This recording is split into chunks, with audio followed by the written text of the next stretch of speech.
Hello.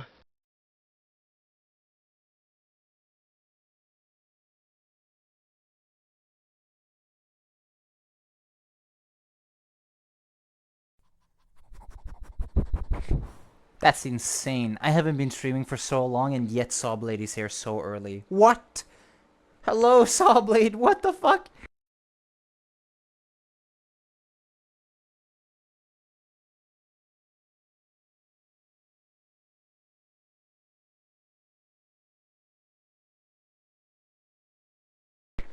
Dude, my loyal viewer, Sawblade. Oh my god. Never joins VC, hasn't talked to anything. I got an ad. Oh, dude, what's up? Oh my god, it's so long, Sawblade. Holy shit. Hi. Dude, welcome in. It is going to be quite the talk today. I'm giving people time to join as I'm prepping up because I have. Have I been? Oh, dude, I'll tell you so much more about it after I start to stream properly.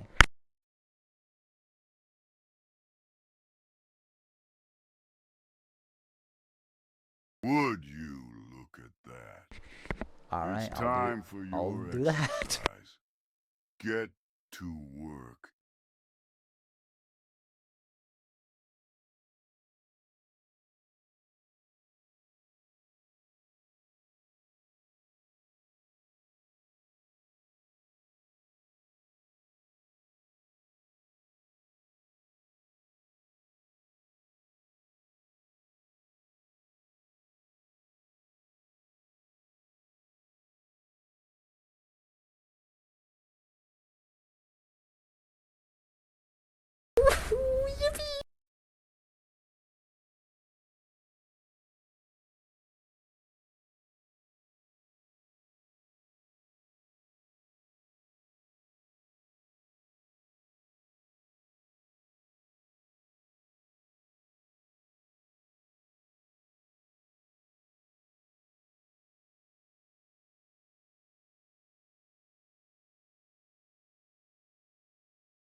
Hello, and welcome in to the stream. I'm making sure all the audio is here as I am welcoming you all in here today on this deep talk.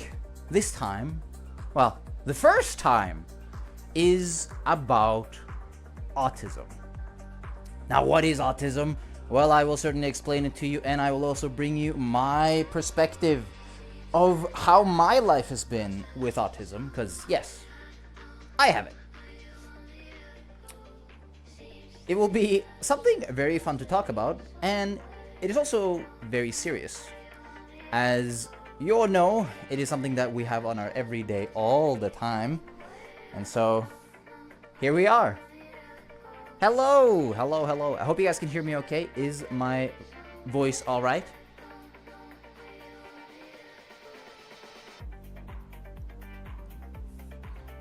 Let me see if I can.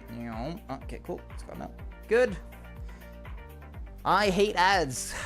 Don't we all? All right, let's see if everything is all right according to my own computer. And my little versions of talking to you guys in chat. Hello, I am Papa Krok. I am a Norwegian hardygaina. According to someone, I am just teeth. But yes, hi. How are you guys doing? You guys are doing well. Hello, Sawblade. I did say hello to you already, but I just wanted to say again, thank you so much for being here, because I haven't been streaming for 5 months. I'm glad to inform you that another Patreon has... Oh my god, thank you. Thank you so much. Thank you for still that you are supporting me. Thank you so much. For me, coming back to streaming, it's in a sense that, well, as I've been gone for a while, you might not know, but like I got married. I've gotten married. I'll show you right here. Show you right here. I've gotten married. I married my only mod that I have, which is Mizu. And I have full body tracking. I stole them from Mizu. Oh my god, they're barking. Thank you. Thank you. I've been good. I've been working really hard. For me and my wife, we're going to be having thoughts about moving to Canada. Hydrate. Hello, Firestart. Allow me to find my drink. It is, of course, always going to be Coke. Very cool. Much theft. Exactly. I have stolen it from my wife. Well, actually, I asked and she said yes. So just so you have that notion on you. All right. So yes, Sawblade, I have been gone for a while. I didn't stream because I didn't really find it that much fun. I'm gonna put the chat, like, in a sense, towards the camera. Consensual theft, exactly. You know. Let me find my... Okay, cool. I bet you blackmailed her with the sing situation. I did. Can't You're not supposed to tell if you're blackmailing, and in a sense, I always tell. But the one thing I will say is that it's gonna be a long journey. Right now, I am looking into properly getting a new position at my job. In a sense, getting high percentage, aka more money. It is a position that is, in a sense, quite dangerous. Like, dangerous in a sense that it is all your responsibility. Like, in a sense, if I make a mistake, it's all on me and I will look horrible in front of everyone. But it is a position I know. I know this position because I am QRF. I'm in security QRF, which is like I can be put into every single sort of position, and so I can help everyone. I asked one of my bosses who I worked a lot with, who's about the whole ordeal. I'd be like, hey, I put myself interested because it's more percent is more money is more money for me and my wife when I move over, so we can get ourselves a house.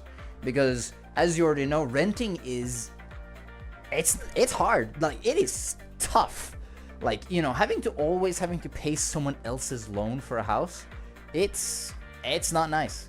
And so I wanted a house. And so in a sense, like, I kind of starved myself without even knowing it, because like it was fine, which is actually something I will talk about today when it comes to the deep talks about autism. Because I didn't realize that the reason my body is the way it is because of autism. And I will reiterate, don't worry, I will tell more about it.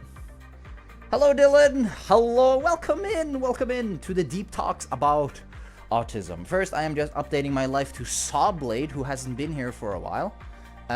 He is a very loyal viewer I had on stream, and then I abandoned him because I just stopped. The reason I stopped is because I don't know. In my head, it was just like, I have to stream for 5 hours, but there's like no games that I wanted to play for 5 hours. Hello. Whoa. Another member Hello. is waiting at a reception. Mom, I found the Pizdra. Welcome in. I am Krok, the Norwegian Arctic crocodile. I'm a previous military and now mercenary hyena at your service for cash, and a resort owner of one of the most beautiful babes that you will see out there. But yeah, welcome in. Yes. So I told my boss. Did I say crocodile? Oh my god. I'm still stuck a year ago. But hyena. No, I said hyena. Did I? Did I say hyena? Oh well. For cash, I said Krok. Oh, that thing. Oh, I did. Well, you're wrong and I'm Hello. right. The law doesn't add up. No, it doesn't add up. Hello, Matthew Martin. Welcome in. How are you doing? And hello. Your Arctic teeth. Right. Right. According to Rev, I'm just teeth because I made up my own species, but it was a species that was discovered to be an Arctic hyena. But I'm a Arctic Norwegian hyena. Norwegian Arctic hyena, not just Arctic. But, yeah, sorry. So my boss, he said, well, I did a call on him because someone was actually late to take over for me. So he was just like, hey man, like the guy, he's new, he hasn't showed up yet and stuff like that. You might be a little late. And I said, that's fine. And also I wanted to ask you about like the position and stuff like that. And he was just like, oh, you want the position? And I'm just like, yeah, I was interested, but because I'm quick response force for the security, maybe you want me to stay in quick response force? And he was like, no. I'm gonna push you to get into that position. Because a lot of people, they don't know that position. Even the quick response force, I'm one of the few people who knows it. So like, for example, if the people who work there are sick, then they'll put me there because I know it. But now there's someone who's quitting or someone who's leaving or getting to a different position or like, you know, who knows? Something life. They're like not at that position anymore. So like this would have been a problem for them for a long period of time of constantly finding someone who's been there before without all the hassle of like, hey boss, I don't know what I'm doing. There's like machines here and I don't know them. So he was just like, I'm gonna push you, me, this guy, to get to that position. So I'll hear about it on Monday, so I will update you on that on Tuesday. But yeah, hello everyone, welcome in here. Now that Sawblade has been updated on my life a little bit, I am married, I am pretty buff, I am doing pretty good. I got a little stomach because of the more food that I'm eating. So like, it's kind of funny, like, me and Mizu, I'm always on cam because Mizuki likes looking at this beautiful guy. And like, it's really funny, it's just like, when you go into like, this part, when it gets to here, it's just like pretty good, and then you go down and you see a little bit of rib, and then you go here and it's just like, oh, stomach has started growing because of the more food I've eaten. And then you go back to the thighs and then it's like, pretty awooga. Yeah. So like, in a sense, it does start a little insecurity of me because like, I've never been big, like I've never had a big stomach. Like usually with just like my thumb and my index finger, like practically like this, I would get around my waist, but it's gotten a little bit bigger. Like it isn't like to the chubby, to the fat, but it is like dad bod. It's brawny. Like I'm, in a sense, like my body, hold on, let me get a pen. Hold on, you stay right there. Let me get a pen. Redeemed exercise. Wait, which exercise? Which exercise? To work. It just says exercise. What? I'll do something. Hold on. Would you? 10 push-ups. All right. I'll do 10 push-ups. Hello, Dylan. Thank you. Exercise. Why did you just say exercise? What's wrong with that? Strange. Would you? So my body usually, like my body is like, it's a Y. It's called a Y formation. It's just called this because like, in a sense, my body will, or some would call it hourglass. In a sense, someone would just call it hourglass. Damn. Isaac Terror. My goodness, there's so many old people who show up here. Hello, thank you. I'll give you some proper squats. Hopefully the tracking will see them, and I'll give you the proper push-ups as well. He's thick boy. Yeah, like this. Like this. My ass. I won't. Like, I will not lie. Like this booty. As you see, my ass is bigger than my character's ass. You see that? You see that, chat? My... Oh! Where am I? Why is my tracking all over the place? Oh, that's why. I need to step here.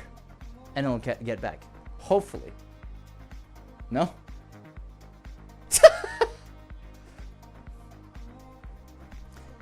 Let's go.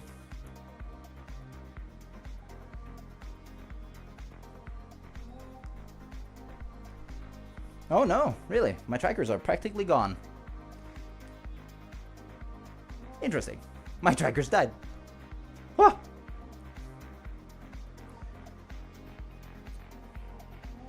But if I do get my trackers back again, I will show you how to do a proper exercise. Okay, so I have 20 squats. I have some push-ups. Oh, there's not a timer on them, are there? But I will do the exercises. I just need to fix my little thing here first. So allow me to get myself a personal mirror so I can see where my trackers are. They're over there for some reason. I'll have to do a space calibration to fix it. So give me just a moment with that. Don't worry, it's quick. I don't think you won't even see it. It just lost itself. It's alright. Now I'm just gonna do a little groovy move right here. Yeah, boys, you love this? Damn. I'm simply just space calibrating myself so this tracker knows where they are. And poof. Hopefully that will make it better. Somewhat. Okay, good. Trackers. Alright, trackers are back. We got it.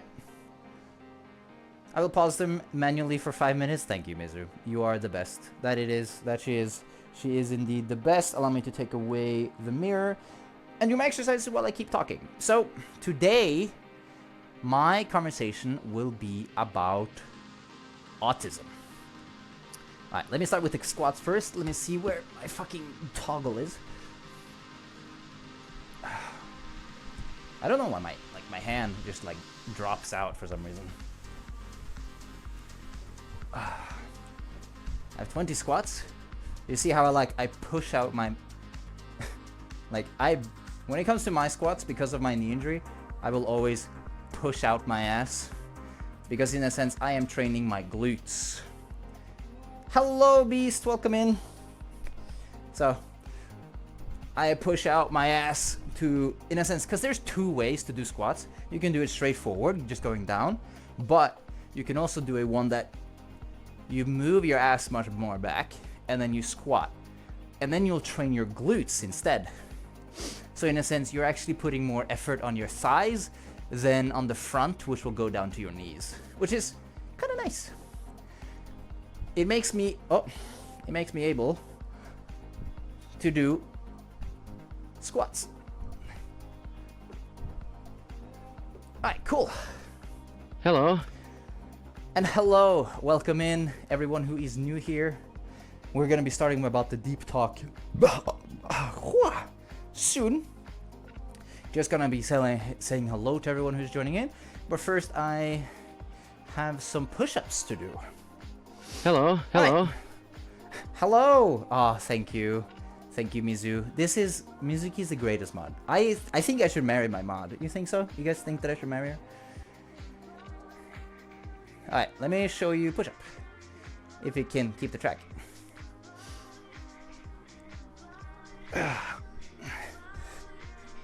1, 2, 3. Is it keeping it? 4, 5, 6, 7, 8, 9, 10, 11, 13, 14. Am I still tracking? Oh wow! 15, 16, 17, 18, 19, 20. Alright, good. What? Well, this is strange. Whew. The poor tracking. Damn. Good. I just did the pose and it found itself. Alright, now. I'm already tired. I'm already tuckered out from stream. So, hopefully it says the right thing over there. It does not. It still says the wrong way. So how about we have a little run with us, and we're going to be talking about a big topic. Autism.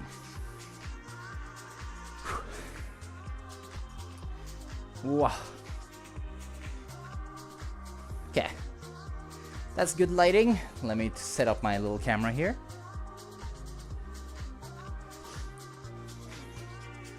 Alright. Whew. Let me just lower the ice here. Hello, Potato. Welcome in to the stream. I'm talking about autism while on stage. That's right. Aren't I just something? Now, that's in case someone decides to give subs and such like that. I will degrade myself. Alright. So, this deep talk that we're going to be having today is going to be talking about autism. Shake that booty, of course. But first I want to say hello to everyone.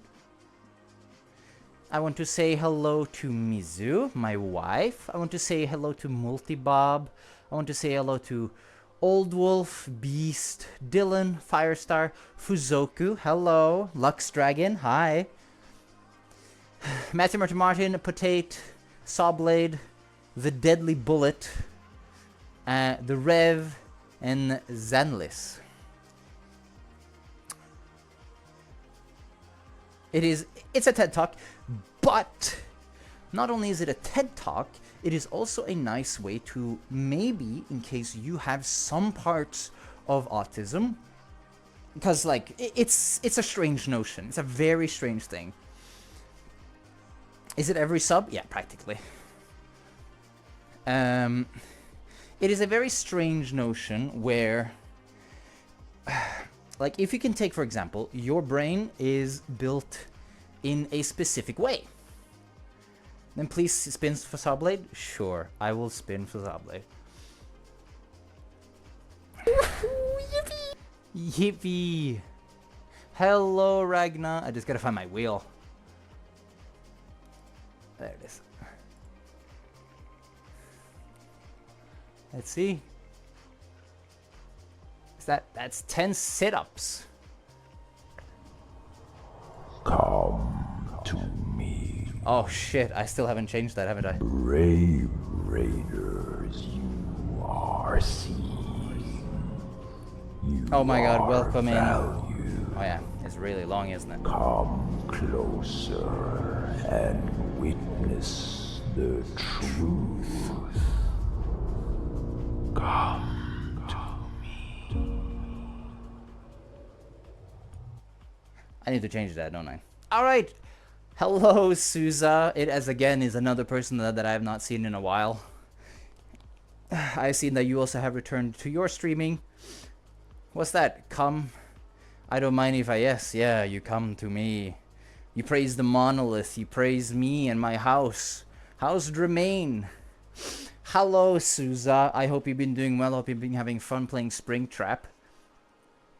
Seeing that, you know, Dead by Daylight. I've kind of dropped Dead by Daylight because it's toxic. I don't wanna. So, as I was saying, autism is like, if you take the brain as a game. Have a penny. Thank you. Have a penny, Krok, Thank Papa you. Krok, slow. Have a penny, Krok. Thank you. Thank you so much. Somewhat, just been really busy with stuff, so I've been awfully quiet. Hello. So haven't played the game since December. Hi, Krok. Hello, Luca. Welcome back. Hello. I hope you guys are doing well. Yes, I have also been quite quiet because I've been very busy. I have been Hello. saving money. Hello, fantastic. Welcome in. I've been saving money, and at the same time, I have also been very busy with other things and trying to learn my head at the same time. Because when it comes to autism, it is a little bit of a struggle, actually. Because there are like some things that the autism is just like, Hello. I don't wanna, but me as a person, I wanna. And so like I have to fight myself. You're autistic? Don't worry, I know. So in a sense, I'm gonna go through my life story first. So that's how we're going to put it out. Like, we're gonna start with me, my journey with autism, and then next I'm I'm going to go through a lot of aspects when it comes to autism, and then I'm going to talk about like how it is a very different thing, cause my autism is going to be completely different than someone else's. Which is why you hear about people with autism talking about other people with autism, that they're not enough type of deal, if you understand. You've probably seen the meme about the person who's 50% autistic who meets a person who's 51% autistic. And he's just like, angry face. Just, grr, I hate that guy. So, let's start with the generalization of autism. Who did that? Let's talk about the generalization of autism. Autism is, in a sense, your brain, your nerves, and your systems are now different. You're sniffing my toes. You're sniffing these beans. You're sniffing these beans.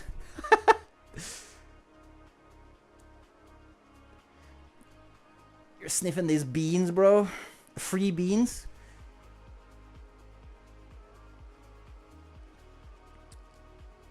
Pop it back up. All right.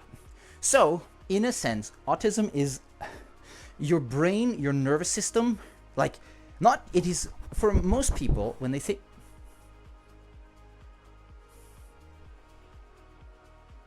there's someone here. When it comes to autism, many think that autism is only just your brain, but it isn't. It is also your senses, like all your senses. It is smell, sight, touch, taste, the feeling of your skin, what's going on in your body. Like, it is your entire neural network and not just your brain. Because a lot of people who don't know, when they hear someone who's autistic, they put themselves in they just imagine someone, if they're suddenly in a closed room or something is mildly wrong, they just like, they get like so restless that they just prance back and forth, and it's just, the only thing that they talk about is just like, it's closed, it's locked, like it's locked, it's like so tight, it's so tight, it's so tight, like I have to get out, you know? Okay, I must go now. I'll see you later, Beast. Thank you again for showing up. I really appreciate you. Sir? Who knows how long I'll be talking. Another member is... Another waiting at member? reception. Who is it? Luca? You never followed? Oh my god.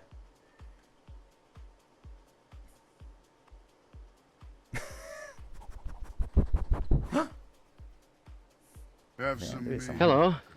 crocodile. Hello, allow me to have myself a sip. A little sip. What? That's like 10 spins! Oh no, gifted 1 tier. Okay, okay. Ah, sir. Oh my god. I'm glad to inform you that another Patreon has been... Another Patreon! Rev! 2 spins! One for Frog, the Portuguese, who I have not seen in a long while, and another one for Rev. All right. Oh, I still owe those 10 sit-ups, don't I? No, I didn't. I have not done saw blades. No. Allow me.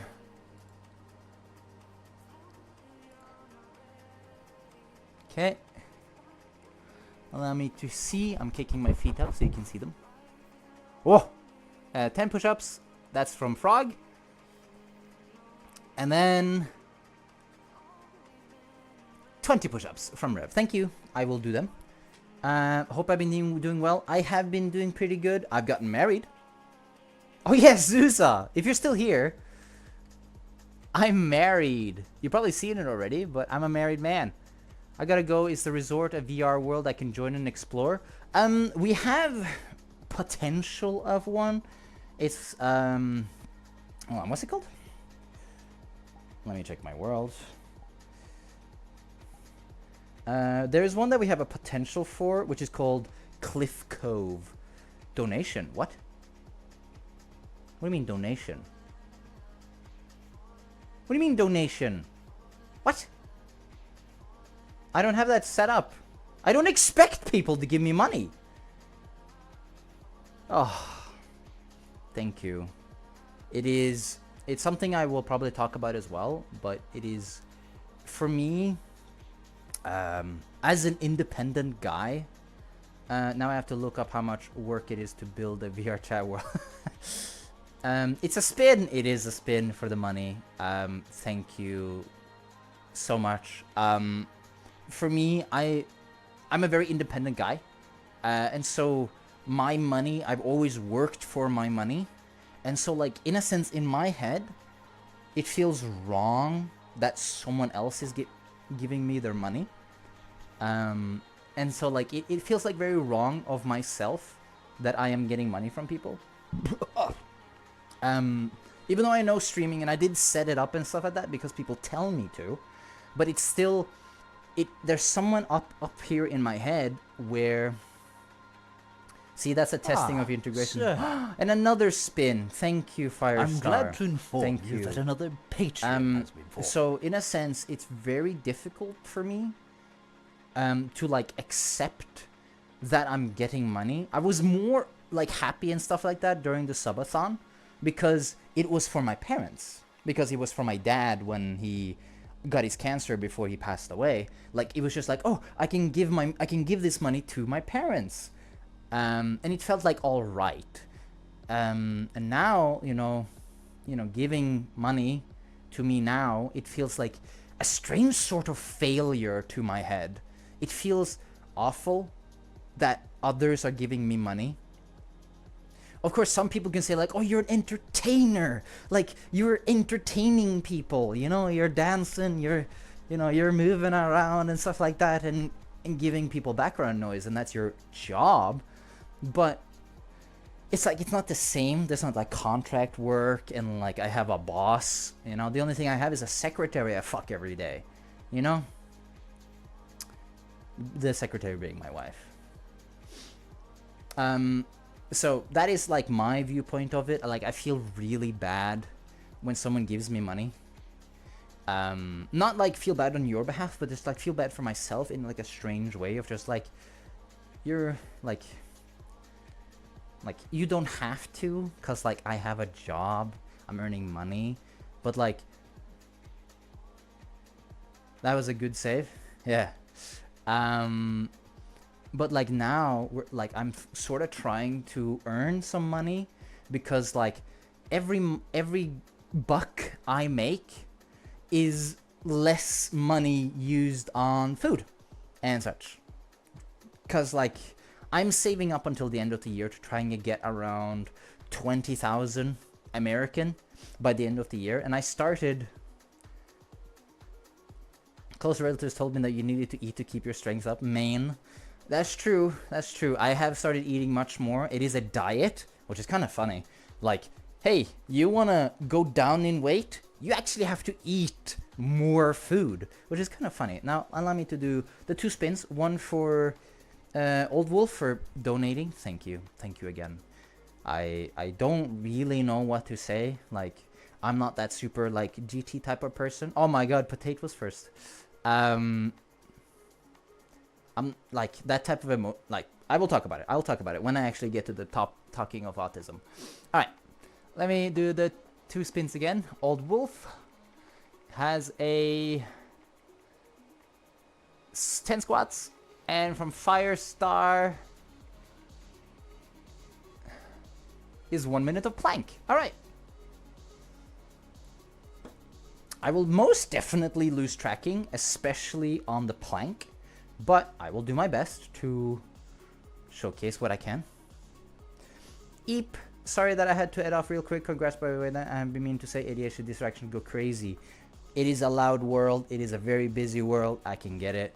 But if you want to stick around and actually listen to some deep talks about autism, my little journey with it, and maybe there's something that you can actually learn from it yourself, being someone who can be quote-unquote neurotypical, which is a normal brain, and even those who have autism. Because like in a sense, there's some things that I just realized recently, which is very nice for other people to realize themselves for their own health, because your own health is important. Now, allow me to do my little thingies. I have 20 push-ups, 10 sit-ups, a plank, and 10 squats. No, 20 sit-ups. Okay. So allow me to start with the sit-ups. It will probably lose connection right away. Yeah, as expected. It lost connection. Yeah, I mean, this is just gonna be it now. 2, 3, 4. Oh, I found it. 5, 6, 7, 8, 9, 10. And also with a much increased protein, I'm gonna fucking bulk. 11, 12, 13, 14, 15. Hello. Hello! Matthew Bertie Martin again. 16, 17, 18, 19, 20. Alright, and I'll do squats to alleviate my stomach, which is the 10 squats. It was only 10. Oh.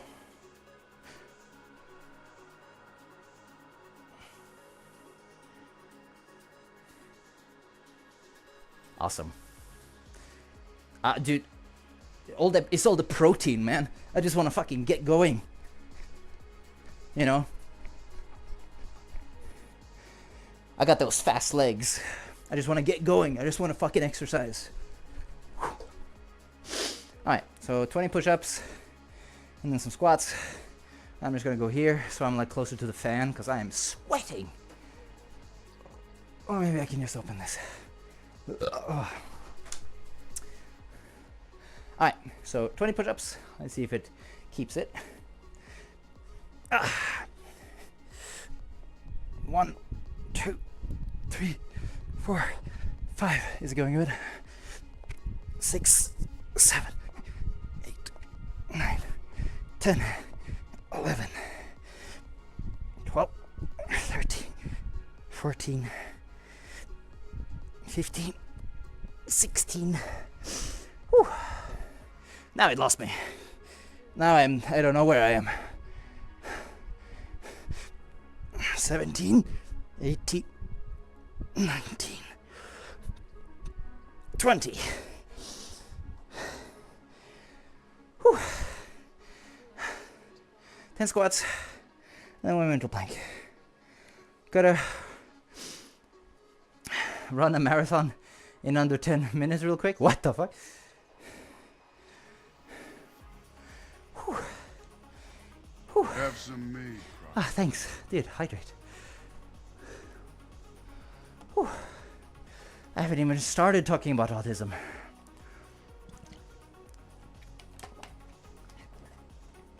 Oh. I'm like an experimental rat that you guys are just putting me to exercise.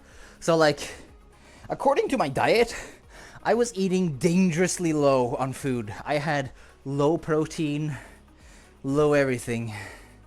You think we're just gonna be normal? I mean, in a sense, I don't expect grandeur type of deal. Like,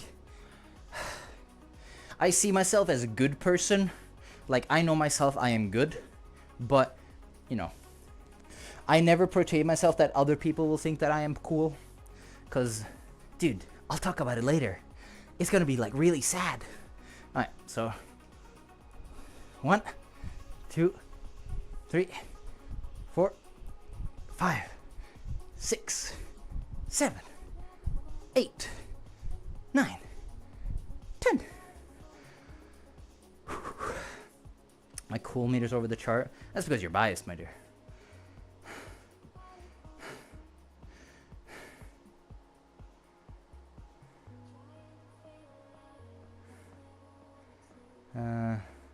And 1 minute of plank.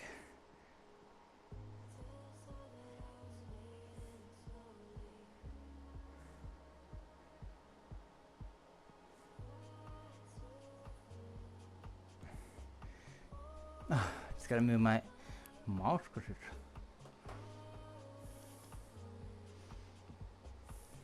Good. Do we need to fan the Mizu? Maybe a little bias. Alright, allow me to do my plank. Now, for people who might not know, planking is... it's a stomach exercise, but it's also a back exercise. So, I have a timer here. Alright, let's go. Starting now.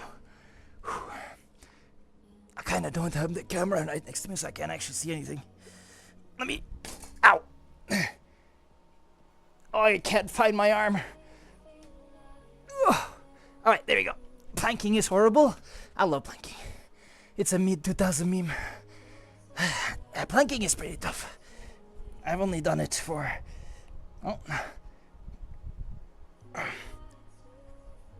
for 30 seconds. Ooh, 30 more seconds.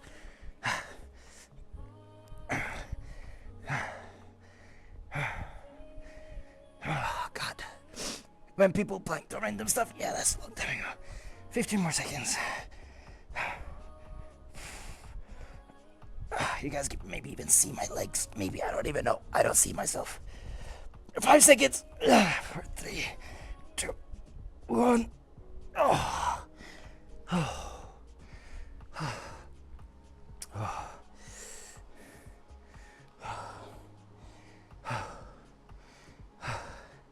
Okay.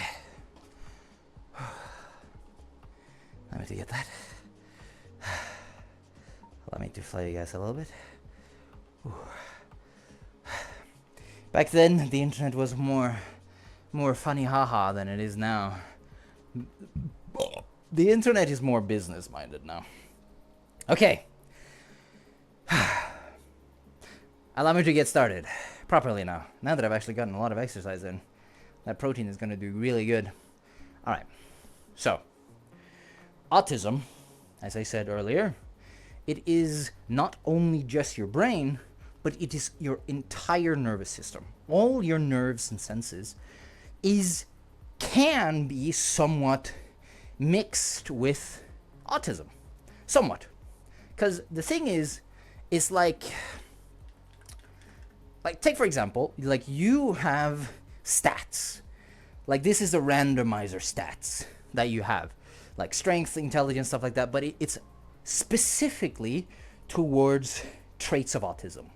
It is more directed towards different traits of autism. Hyperfocus, irritability, independence, blah, blah, blah, blah, blah, blah, blah, blah, blah. There's a lot of tiny little things that is randomized on every person.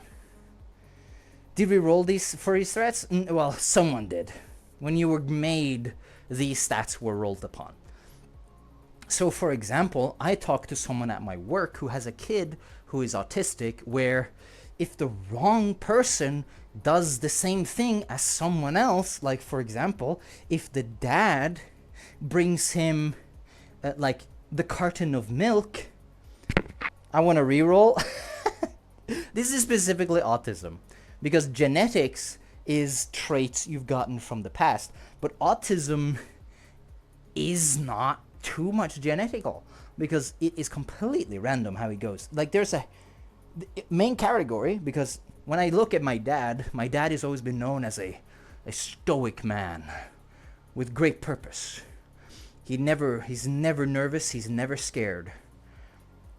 I gotten that from him because I probably have the same autism as my dad. But back when my dad was young, autism didn't exist. You were just silly or quirky or goofy, but now it's autism. So, in a sense, everyone's roles are different. So back to the coworker, for example, if he puts the carton of milk on his left side and not his right side, the entire day is ruined. Completely. Like his entire day completely ruined. Because the carton of milk was put on the wrong side. So, in a sense, like pattern and traditions and such like that is very different to each individual. Like for myself, for my brain, it is curiosity. That was the thing that my autism was when I was younger. I wanted to discover everything. I wanted to find a reason. And that type of thing has also come with me when I've grown up. There's always a reason. Like my mother told me when I was a baby, when I was this small, I accidentally put my hand on the oven. I burnt myself, it hurt, and then my parents gave me a lot of comfort and stuff like that and took care of it and such. And then after, when it didn't hurt anymore, I did it again because I wanted to specifically find out what hurt me. It's kind of stupid, isn't it? Like I wanted to find out what hurt me. So my mother told me, like, after everything like was fine, I decided to climb on top of the counter on the kitchen, and I was like, I put my hand on the oven, and it didn't burn me because it was off, and then I turned it on, and then I touched it, and then I cried, and then they had to comfort me because I burned my hand again. So curiosity was something that was like always in my head. Like there's always a reason for something, and in a sense that always shows up to me even to this day. Like why are people behaving like they do is because there's a reason for it. There's always a reason. Like some people get very emotional, which is a thing that, all right, I don't wonder when I'll be working. Don't die out, chat, ruthless exercise, and have a good talk. Thank you, old wolf. I hope that you hear something still, because it is a nice learning session. I was diagnosed with the Asperger's syndrome. It is a spectrum on the autism where it is developed on the hyperfocus mentality. Hyperfocusing is a trait many people of autism have, but specifically people who are having Asperger's syndrome. That type of hyperfocus is at the cost of emotion. Yes, sir. Yes, Mango.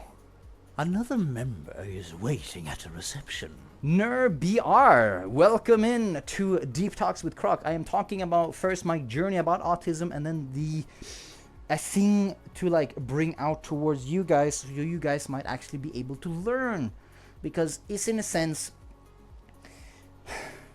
in today, the world that we live in now today, everyone rather hate each other rather than learn from each other. It is easier to be hostile and not care about what another person is compared to actually learning and understanding.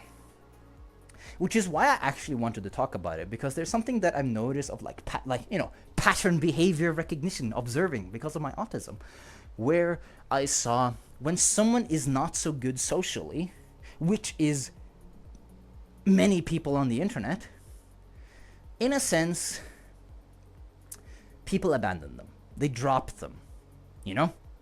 Like, they do not give people a chance to learn how to be someone else. Like, they can't learn how to be better. Because that's something that everyone has just completely forgotten, is to learn each other to be better people. we all have flaws in the world, and sometimes we ourselves do not see our flaws, and our flaws are exposed from others. And so I wanted to talk about autism because, like, in a sense, people don't give people merit. They don't give people time, a bias, like a chance to learn, because that person was cringe one time, and so I'm never gonna talk to them. I am just gonna ignore this guy. Fuck him. He's on the list of do not interact forever because he was cringe. And for myself, I think that's very unfair.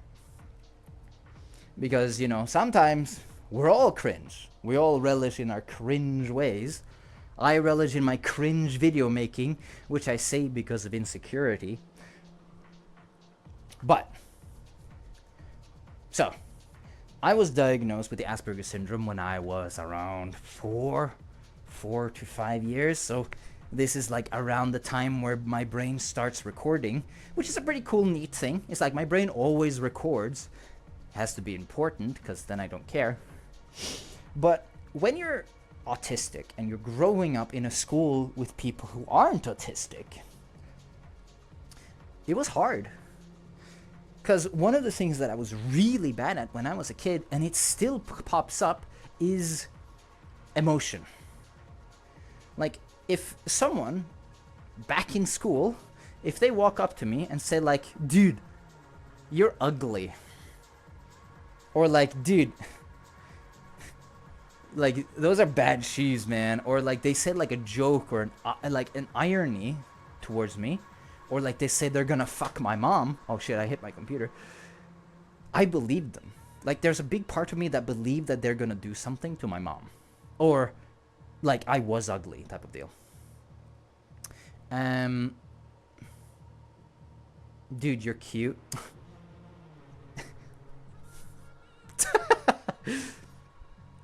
So irony was not something that really like popped up for me. And it was really hard because I was alone all my life. Like, if you think about it, like when I started school at 6 years old, I didn't have any friends. I was bullied by people from first grade.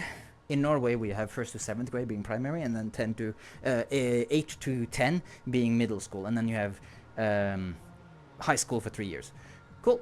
Now you know that. That was just like a quick dump. So like people from like 1st grade to 7th grade, the entirety of primary school, they bullied me because I was different. I was different compared to them. And kids can be cool. So, oi oi Krok, oi oi Matt. Welcome into Deep Talk. This is where I yap, and maybe you'll learn something. Maybe. Who knows? And so I had the struggle of being by myself the entire time. When I say something, someone's mom, I always make sure to clarify that. Whoa! Brave raiders, you are seen. You are valued. Come closer and witness the truth. The truth. Come to me. Hello, Danny. Welcome into Deep Talk. He was playing Supermarket Simulator. Mizuki is my most amazing... Dude, did you guys... You think I should marry my secretary? You think I should marry my mod? Because my mod does a lot. But hello, Danny. Hello. First chatter from Raid. Danny. And hi, Levi. Welcome in. I'm having a deep talk about autism, which is something that I've grown up with, as you probably see at the disclaimer. Danny is a very nice fella. He's a very technical fella. His streaming schedule is all over the place.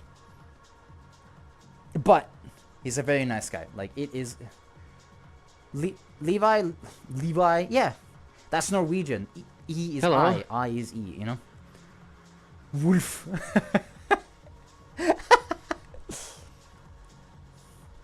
I think you... Krok, what you're saying. Dude, Levi Wolf, yeah. Thumbs up. Sorry. I still have a dialect. Like, Levi, Levi, Levi, Levi, Levi, Levi. But yes, so growing up most of my time in, that's my generated version, Levi, yeah. How do you, I don't even know how to say it. Levi, Levi, Levi, Levi, Levi, Levi, Levi, Levi Wolf. Levi, so it is Levi. Okay, Levi. Levi. Sorry.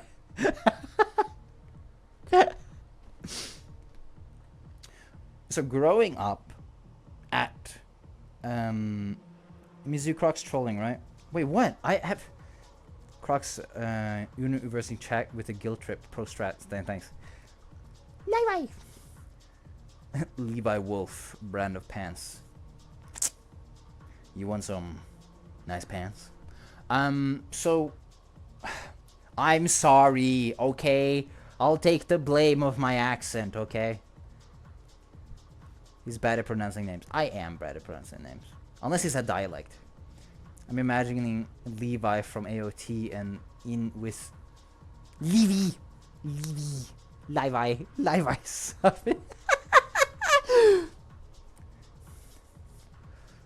Many other qualities. Yes, I have a big ass. I have B-size That's actually kind of crazy. To actually discover that my pecs are no longer A-size, they're actually B-cup, it's actually kind of cool.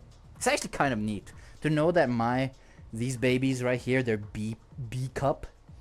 Like, I have bigger pecs than a bunch of women. Boys, if you want to deal with some big weights, you know. And the fact that he said my name correctly while in VR chat, better about this, makes it funnier. Levi. Accent sounds really good in my opinion. Dude, accents are quite wonderful, yes. Levi. I'm being bullied. I'm being bullied for having an accent. You guys have been watching for 5 minutes and just bullying me. Can't believe it.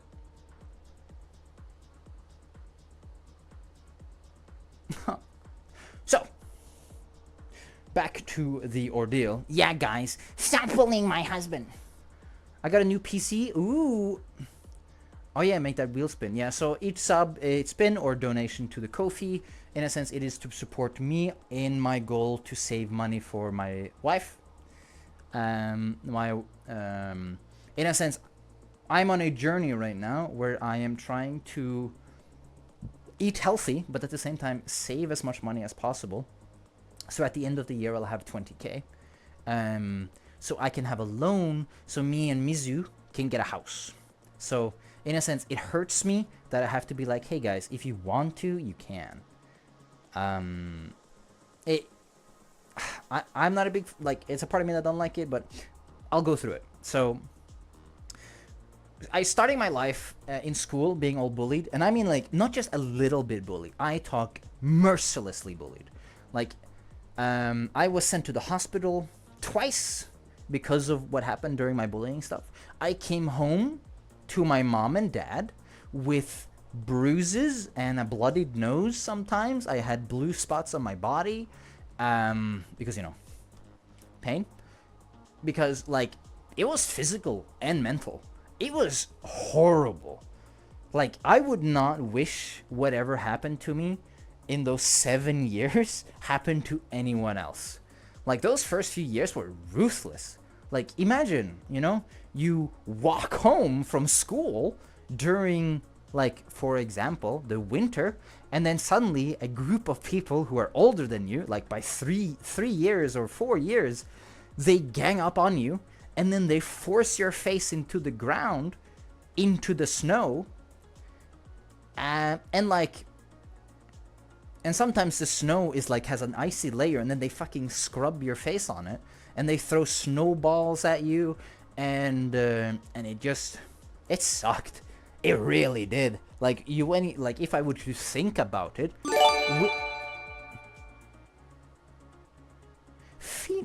you don't have to. You spoil my wife. Thank you. I will spin 5 times. Thank you. Thank you so much, Fina. It is going to help my journey be much easier with your help.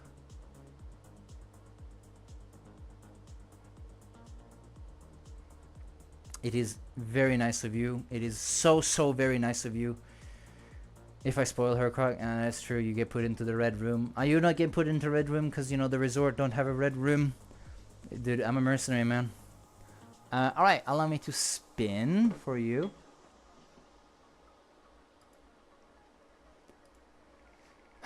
One. 10 squats. 2. Oh, that was almost the maid outfit. 3. 10 squats. 4. 10 sit-ups. 5. Oh. Oh, it's the tiny one. Which one's that? Oh, it's strip pole. Alright, well, very, very well. Is it strip pole? Yes, it's strip pole. Cool. Very well, I will be on the strip pole. Properly. The pool with the other base is fun, but spoiling the fox too. Yeah, it is cool. Alright, allow me to do my little exercises, which is sit-up, push-ups, squats. I'm gonna be on the pole and squats. Cool. Thank you. Alright. Let me do my squats first. 1. So. Oh. Where am I? Put myself here then. 2. Oh, I think I perfectly block it by doing that. So I'm just gonna do it like this. Be a hot man. Yeah, girly. I'm doing... Wait a minute.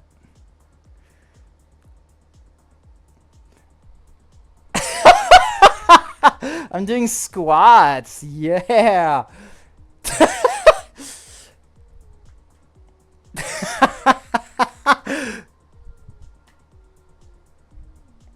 Oh my god, doing squats. Oh. Hope that squats was nice for you. Alright, let me do my sit-ups. I haven't even gotten to the end of my fucking story. Oh, this is gonna be a long stream. Wait. Find me. Hopefully. Sit-ups. Cool. So as you see, I put my legs like this. I lay my back straight on the ground. And then instead of like using my shoulders to push me up, I tense my stomach muscles. Because in a sense, my stomach muscles is going to cramp themselves. And so I will follow the curve. And go up. 2. 3.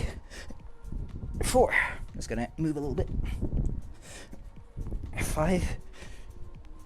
6. Because if you 7 try and use your arms, you'll feel it on the back of your neck. 8. 9. So if you ever felt it. 10. If you ever done sit-ups before. Dude, squats. Thanks, Mizu.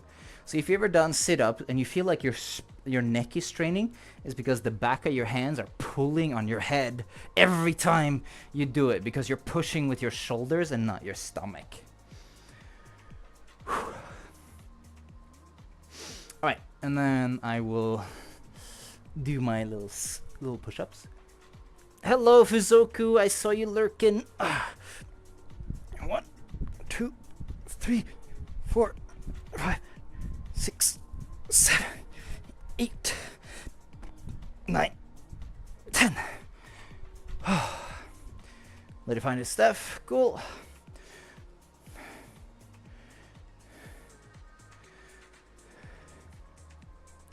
Cool. I just gotta position myself so I don't like trip over anything.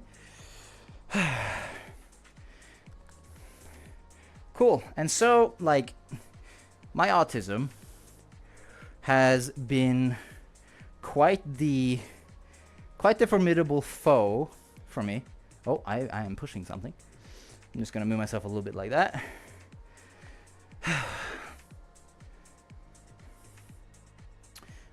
Good.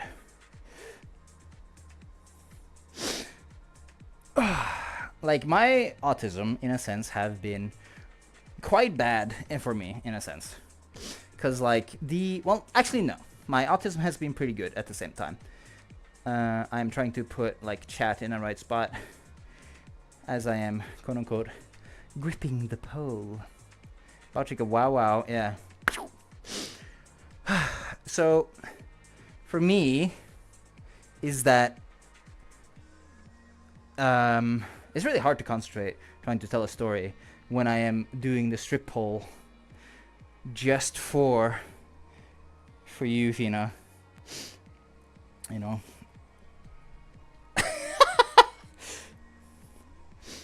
Unfortunately, there's something I'm gripping, so I can't do like a like a, you know, I can't just like grab it and just bing. Oh my god. So the ruthless bullying was quite bad. Like, there was this one time where I've told this story before, but lost tracking. Awesome. There's this one time where it was during the winter. It seems that the winter was the worst. It was during second grade. I was 7 years old, and we had a little hill that we can go down, and this little hill where we were going, a bunch of kids was at the top, and because I didn't have friends, I decided to head on up there, and then I asked, why is everyone waiting? Why is no one going down? And then they said they were waiting for someone. And because I didn't have friends, I didn't care about that. And when I went down that hill, a bigger kid, because, you know, when you're going down a hill in the winter on the snow, if you're heavier, you're faster. So a heavier kid went next to me and kicked me off my little thing that I was sitting on, and then everyone ran me over. And then I woke up, and I was at the hospital. I've told this to several, quote-unquote, therapists over my time, and they've been like, oh my god, you're so brave for telling us this story. But so because I was mostly alone for my time, for my life, don't mind me enjoying the show. I'm glad you're enjoying the show, my dear. So because most of my life I was, in a sense, alone, it became a survival thing of being independent. Because at the same time, when it came to my dreams, a lot of people didn't really think that I would make it. Like, think of it, being a child, right? Like, you're being a kid and you have like different dreams and such. I'm just gonna put the camera properly like I did before. What is yeah, it's so true. But like, when you have dreams as a kid, when it comes to support from parents and stuff like that, it is really important. My mom and dad, of course, I did have that. I will never take that away, that I did never really struggle with that when it came to family. So that is, of course, someone have to take that in consideration, is that I've always had a family. I've always had my dad. I've always had my mom. I've always had my grandparents and my other grandparents, and I always had my piece of shit of a sister. So, in a sense, I've always had this. I've always had people around me. Hello, Lux. I hope you're doing well. We had fun on Repo that one time.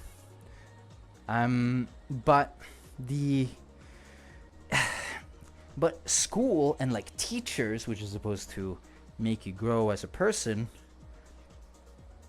that place was very hostile to me. There was very little help. It was, when I said like I wanted to be something, there was always people telling me, you wouldn't make it, like you'll just you'll just actually end yourself. Like, the amount of times I have been told that I should just end myself because I'm worthless, that's a lot. It's quite a bit. So being like the exposure I had as a kid, in a sense, has developed survival strategies from my autism. Because in a sense, autism, especially mine, its hyper focus is around logic. If you remember earlier, I talked about like when I was a kid, I was curious about everything because there's always a reason for something. Because in my head, it was logical. Like there is a reason my hand got burnt when I was a kid because the stove was on. But of course I didn't know, so I had to find out myself through trial of fire. So like, in a sense, it's very interesting to hear your take on this stuff though. Sorry people have not always been understanding. It sucks. It is something that will constantly happen. And I think also at the same time, it's also going to be on the other direction. Like, for example, thank you very much, Luxra, actually. Thank you. It has been very harsh, but I think also at the same time, I think we're getting into the generation of like people who are too fragile. In a sense, like there's no one who's been disagreeing with you because everything is okay type of deal. And it's not. Like, everything isn't okay. Like, if you do something bad, you do something bad and you own up to it. Of course, that's my head. That's my logical head. If you do something bad, you are supposed to be punished for it. Like, you're supposed to be consequences. Like, for example, when I do D&D, like, if, for example, my character does something bad or, like, messes up something, I want consequences. Because that's logical to my head. If you do something bad and mess things up, you get consequences. That happens to you. Like, you don't get scot-free. Like, in a sense, it is both on the government and also on the person when it comes to autism. Which is something that I'll keep going on. So, because a lot of people never really supported me, except for my parents, who, like, you know, they're working people, so they couldn't be around all the time. My survival strategy was independence. Me. Which is why I have an ego. Because my independence for the entirety of my life is the reason I'm alive today. Like, it's the reason I am good at things. It's because of my own independence, which my brain decided to hyper-focus on, my autism decided to hyper-focus on. Independence is important for my survival. For my autism, found it logical that because I had no one to be with me, I had to only count on myself. That made sense at some point in my head, where for me to thrive, I have to be alone and do it myself. And it's something that grew over the years, and my independence got quite high. It got very high. Like, in a sense, for example, take, for example, sports. Take my military time. Like, in a sense, like, I pushed myself to be better because then I didn't have to count on someone else. I was known as one of the best goalkeepers in handball because I always pushed myself to think I never had a good defense. I never had someone who could actually protect the goalkeeper. It was always me. And in a sense, it does sound very egotistical, because maybe it is. But for me, it was survival. It's the only way of life that I learned, is that my life, my world, my happiness is my own independence.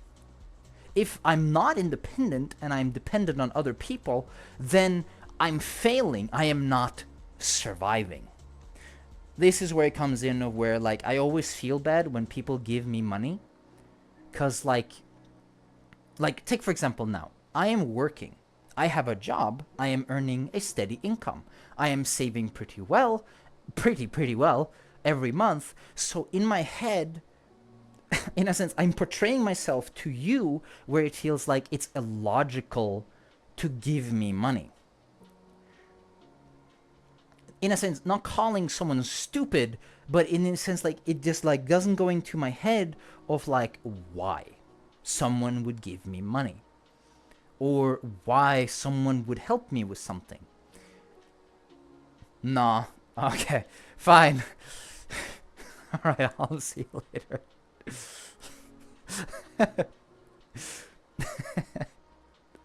But in a sense, this is a way to... I have to do my exercise. So this, specifically this, that someone decides to... Because, you know, in a sense, like, I'm portraying myself, like, as other people, in a sense, like, Multibob is someone who works, someone who has a job, who has their own dreams and accomplishments. There, where, in a sense, like giving money is a part of your worth. And, yeah.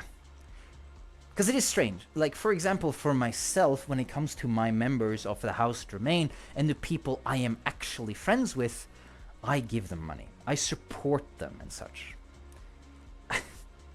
Thank you. It's hard for me when it comes to, like, being so thankful and stuff like that, because, again, it is something for my autism, because I didn't need emotions. When you are completely atomically independent, I never really developed a lot of emotions. It, in a sense, emotions is a hindrance. Emotions is illogical to my autism. Like, in a sense, let's take, for example, like, something drastic is happening. If I'll take, for example, I'll take a very good example.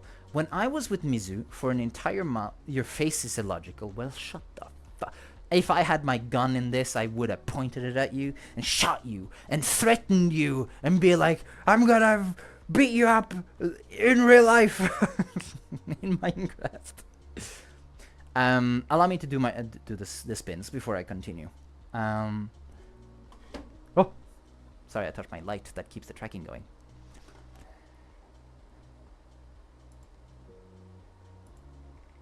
But just so you know, the illogical part is something in my mind, not because of you. It's just something that in my mind I pointed out.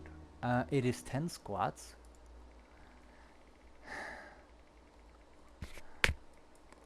Oh, 20 squats.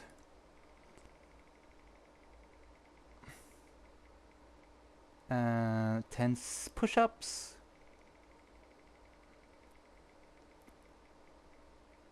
Oh, what's this? Is that Hot Girl Summer? Don't worry, I'll fix that for you. Was that 4 spins? 10 sit-ups, 10 push-ups. Was that 4 spins? I need to start the music again. One more. Yes, of course. Hot Girl Summer. I'll fix that later. Don't worry about it. And a 1 minute of plank. All right. I'll do Hot Girl Summer last. Allow me to go through 20 squats, 10 push-ups, 1 Hot Girl Summer. Oh, yeah. But yeah, so in a sense, I'm in the position myself, so like the tracking doesn't lose me. So like emotions was not really something that developed for me. Because in a sense it was illogical. Like, it's not a mean thing. Just so you understand, it is not trying to be like, you're dumb. It's just, for my mind, it is use of resources. Like, it's like a robot. In a sense, like a strange robot. It is just like, what's the point of putting effort into it? Like, I will take, for example, when I am with my wife, Mizu, in the last 5 days before I left, my wife, in a sense, from my head, she was acting like I have already left. Like, I had already disappeared. Like I had already gone. You know, she was sad. I had to comfort her and such like that. And the tracking is losing like every squat. It's probably because like it's... Let me put it here instead. So like, in a sense, she was sad and I had to comfort her because, in a sense, like in my head, I'm just like, why are you sad? I'm still here for 5 days. And like in a sense, like my mind doesn't really put the effort of the emotion right there. Would you look at Callisto! Oh my It's time god, is for someone I your haven't seen in a while. exercise. So 1 minute Get 30 on plank. I will to separate it for the sake of my own health. 20 squats.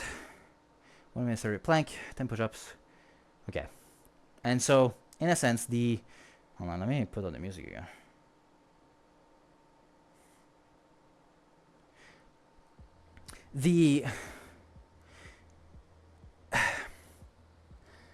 Some of the emotions like never really pop up. Notice the 1 minute of plank? Yeah. So it's 30 seconds on the thing, and then it's 1 minute from gifted subs and such. The like being sad and like in a sense crying over spilt milk is not something that like I pop up in my head because of my independence and such like that. Like there's no point for me to be sad of being alone when I can fix it. You know? Which sounds pretty good, right? You know? Like for example, if I have an exam. I have an exam soon. And I haven't like properly, oh sorry, hold on. Like I have an exam and I haven't properly practiced for it and such. And you know, it's stressful and such like that. I don't get like sad and get like, you know, I feel like, oh, I'm gonna give up.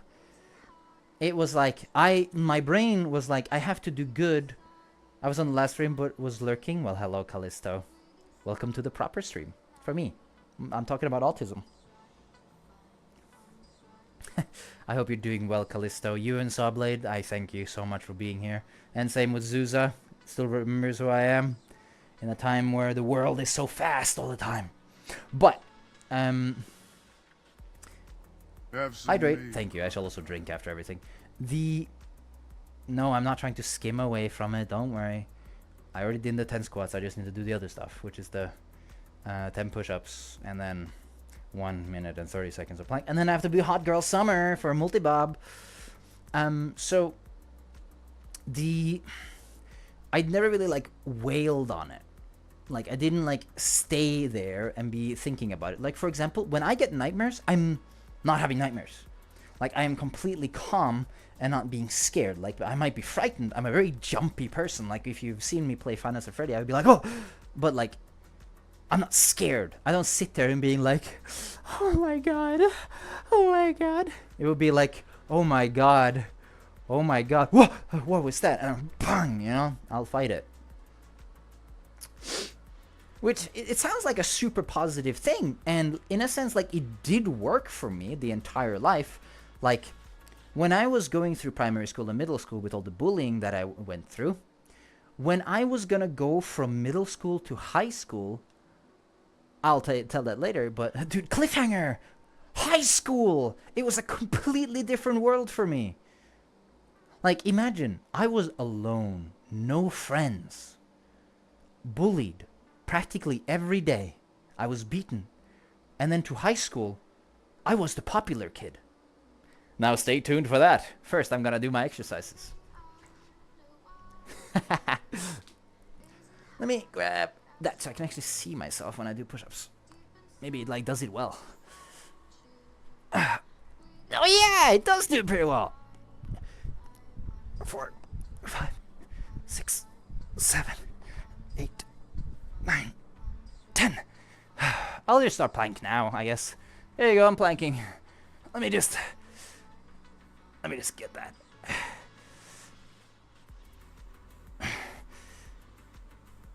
Yeah, the cool meter went to the roof. I'm doing a push-up plank. It's a different version, but it works. So, and it's also a little bit easier. Oh my god, I'm planking. Do you see that? I'm floating.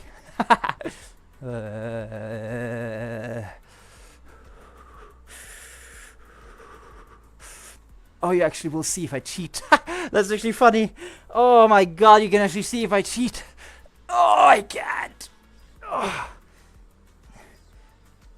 Okay. Oh. That was the first 30 seconds. I'll start again in like 10 seconds.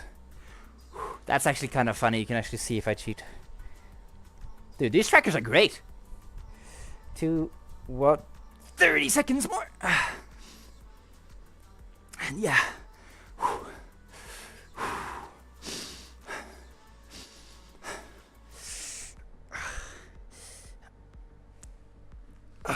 Just gonna go back normally. Dude, I'm doing the plank. 10 more seconds on this one, and then there's one more.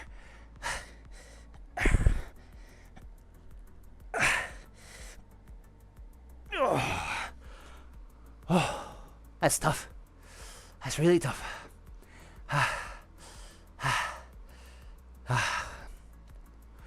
Oh, goodness. Thank you again so much.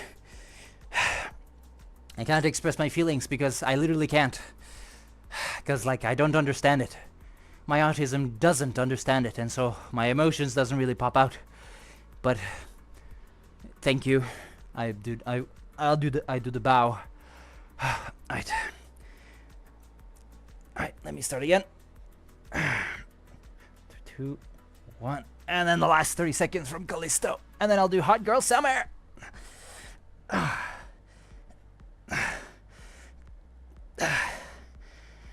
20 more seconds.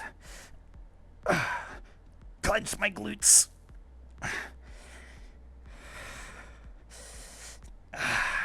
10 more seconds. Oh god, that was awful. 5, 4, 3, 2, 1. Oh. Thank you. Hopefully the tracking will find me.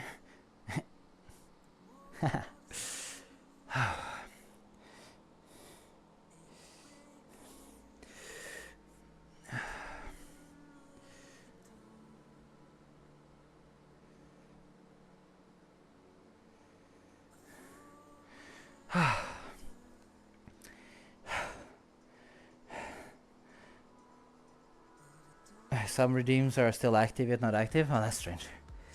Whew. I am sweating. It's going down my back. Okay, so when it lost one of my feet. Hold on.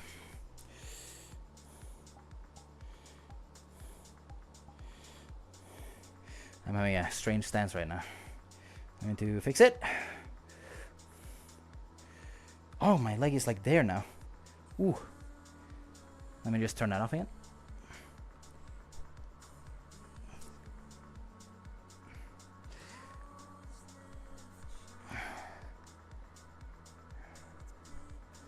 I just turn it off. I am T-posing on you guys right now. Give it a moment. Okay.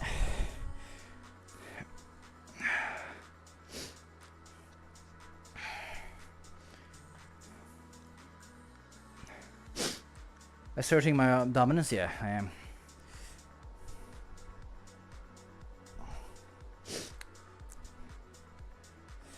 Okay.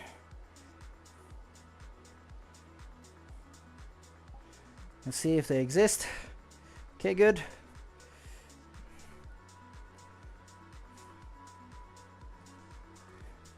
Good. You can see how much of a man sometimes I stand. Sometimes I like to stand like this. Like usually when I'm talking, I tend to stand like this, which is very feminine, you know. Also, fun part is that I put my hand like this. Like they are open when I put them behind me, and I'd be like, "Hey, girly." Let me turn off the mirror. Okay, so right.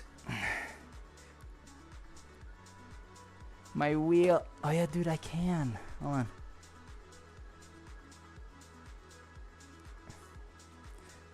Hot Girl Summer. This is for you, Multibob.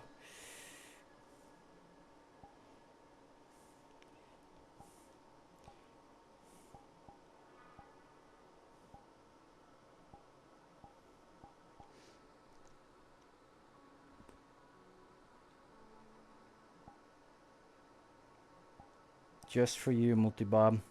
Alright, so as you already know, Hot Girl Summer, boys. Yeah.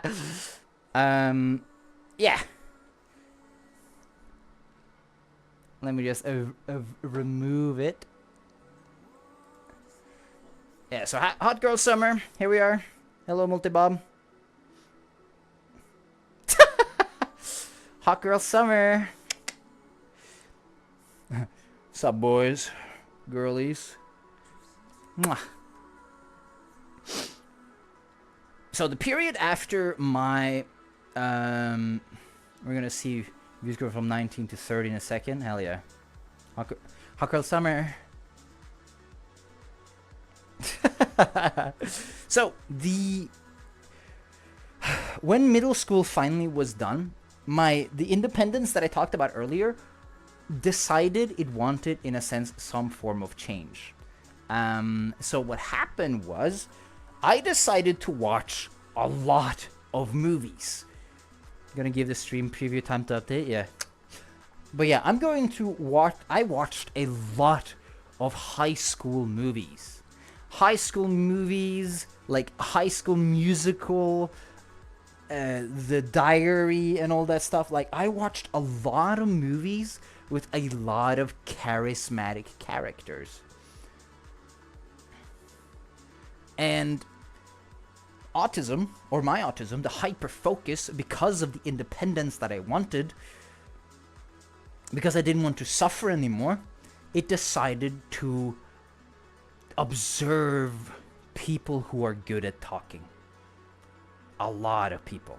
Like, for example, if I was born several years later, I probably would be looking at some streamers. Not all of them, some streamers. Thank you, Mizuki. Hot Girl Summer.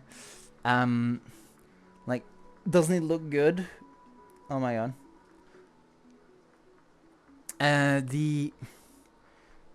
So, like, in a sense, I wanted to learn. That's what I wanted to do. I wanted to learn. And this is also where I decided to learn about my autism. Because my mother finally decided to tell me, in, like, middle school, I have Asperger syndrome. And I was like, what the fuck is that? Like, I have no... It's like, this thing, this Asperger syndrome, has been fucking me over the entire life. I had no friends. We need some squats in that outfit, and be like, oh my god. Like, in a sense, I was very angry at it. I was very angry at my own head, very angry at my autism. And so I decided to use the time to learn how to be charismatic, to learn how to talk. And so I did. I used my entire summer of 2012 to learn how to be charismatic. I learned how to talk. I learned irony. Like, I didn't learn irony until that moment. I learned irony, post-irony. I learned expressing emotion. But I had to do it in a way where even my brain could understand it. Like, for example, there's a lot of things that I saw that I just couldn't do. Because, like, I've never felt it. Like, how can I do that? So, like, in a sense, a lot of my emotions, like, some would call it fake, fabricated. And maybe I can agree with you. Like, it is a lot of stuff that has been discovered for me. Like, it is... Emotions were not born with me. It was discovered and learned. Some would call it masking tactic, to cause a mask around the real world of myself. But this is where things changes for me compared to other people who have autism, right? So, like, in a sense, when my mask got taken off, as some would say it, like, I would be like a completely different person. But I wasn't. I was still me. I was still who I am. Which is, you know, which is why usually people don't think that I have autism, is because, like, I don't do like a I am now different. Like, I've taken off my mask and now it's just like I am a supervillain. No. It is still who I am, even though I have taken off the mask. Oh my god. 10 squats. Oh my god. Oh, sorry. Is it not good enough for you? Is this better? I know this is supposed to be a serious topic, taking, but like bikini, yeah. What about it, big boy? You want some of this? Squats, baby. Oh my god. Yeah. All right. Hot girl summer is over.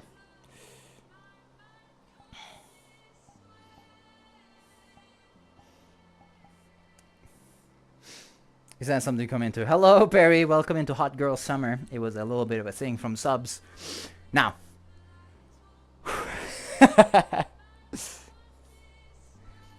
I am objectifying you. Oh, never mind. That's okay. That's why we're back.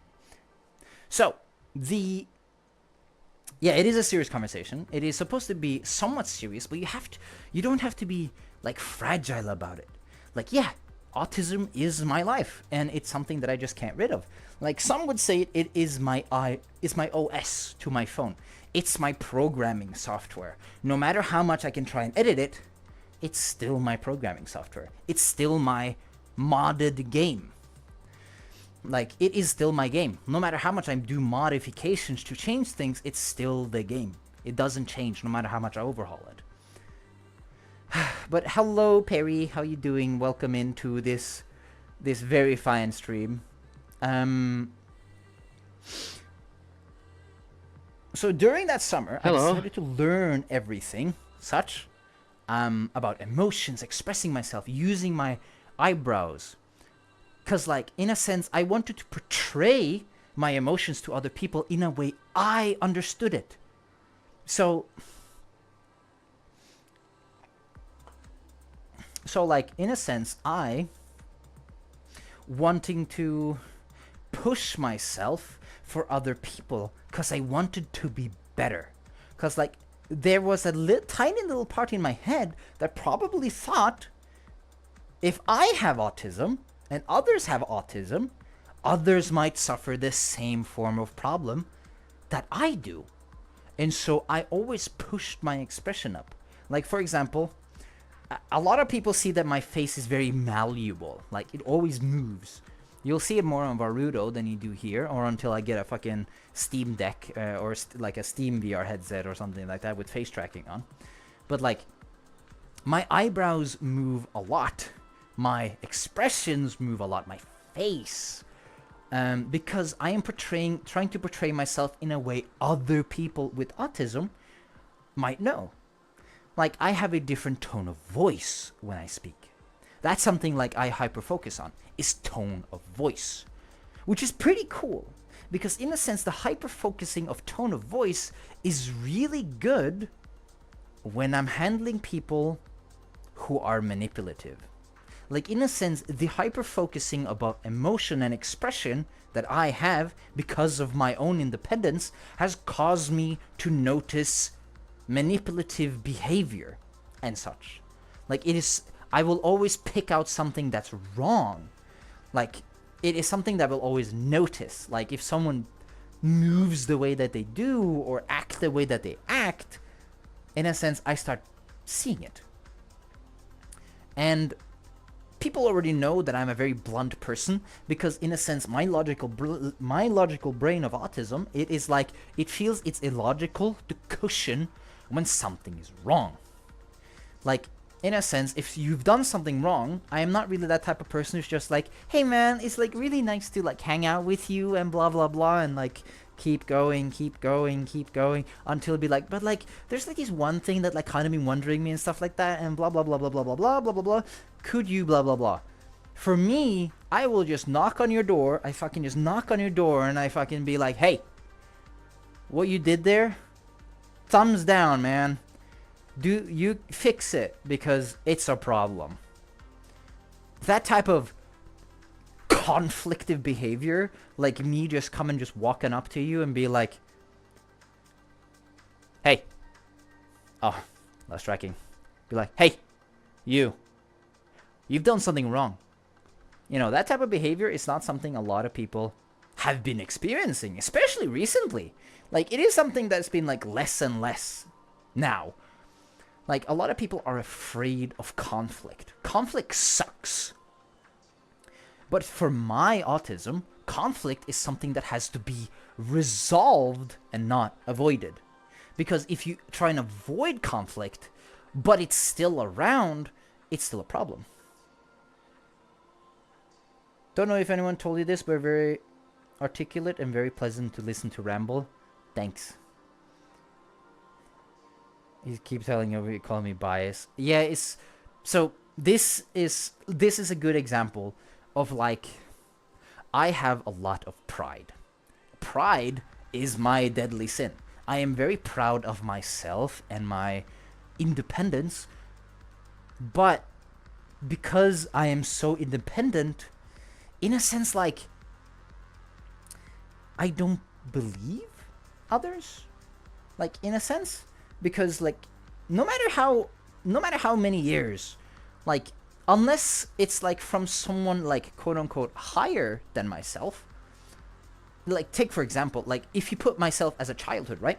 You put myself as childhood. If the teacher or my sergeant or my captain would walk up to me and say, "You did pretty good there," it gives me like accomplishment that I did it. It always tells me like I did it. But like, for example, even from my wife, this is a little bit of a sad thing, which is the unfortunate part about my autism, is that there's like some things that is really hard to change.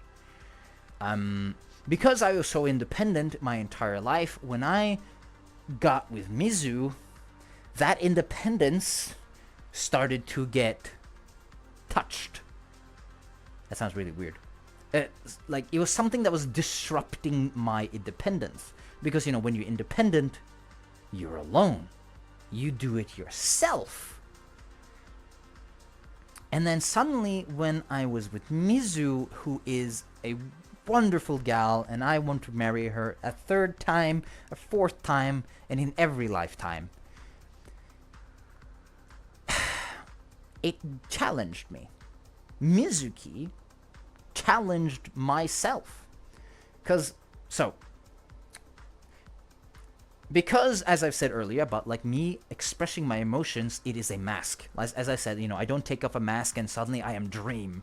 You know, I'm not like, "Hey guys, I cheated on my Minecraft speedrun." You know, it's not like that type of mask.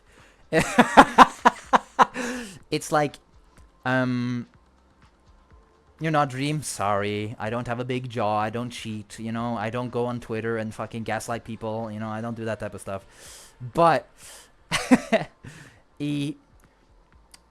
what I mean about the mask is like anything that isn't like natural to my autistic brain, it's something that takes energy. Like right now, me talking to you actually drains the battery of my of my brain. It actually does it. Like it, which is why, like, in a sense, I dropped out of streaming, because like I think like the streaming stuff started to like drain. It started to feel illogical to me to do it because the subathon was over, and like, you know, I didn't really like, do I really care that much anymore? Do I want to use energy on it when I can use energy, for example, on my wife instead? I can support my wife, push her up to be a better person, because like, in a sense, like, I am doing something for someone. I am pushing someone else to be better. Because it felt right to me. Because like, I'll tell you this. Like, for example, when it comes to me, my besties, one of them are diagnosed with autistic, and the other one's alleged autistic. Alleged. I mean, a lot of people do think that they are alleged autistics thanks to TikTok and their infomercials. So I really know what you mean about the mask thing. Yeah, it is very different on everyone. It depends on their large hype, like which part of the spectrum they are in. But less filter. Oh yeah.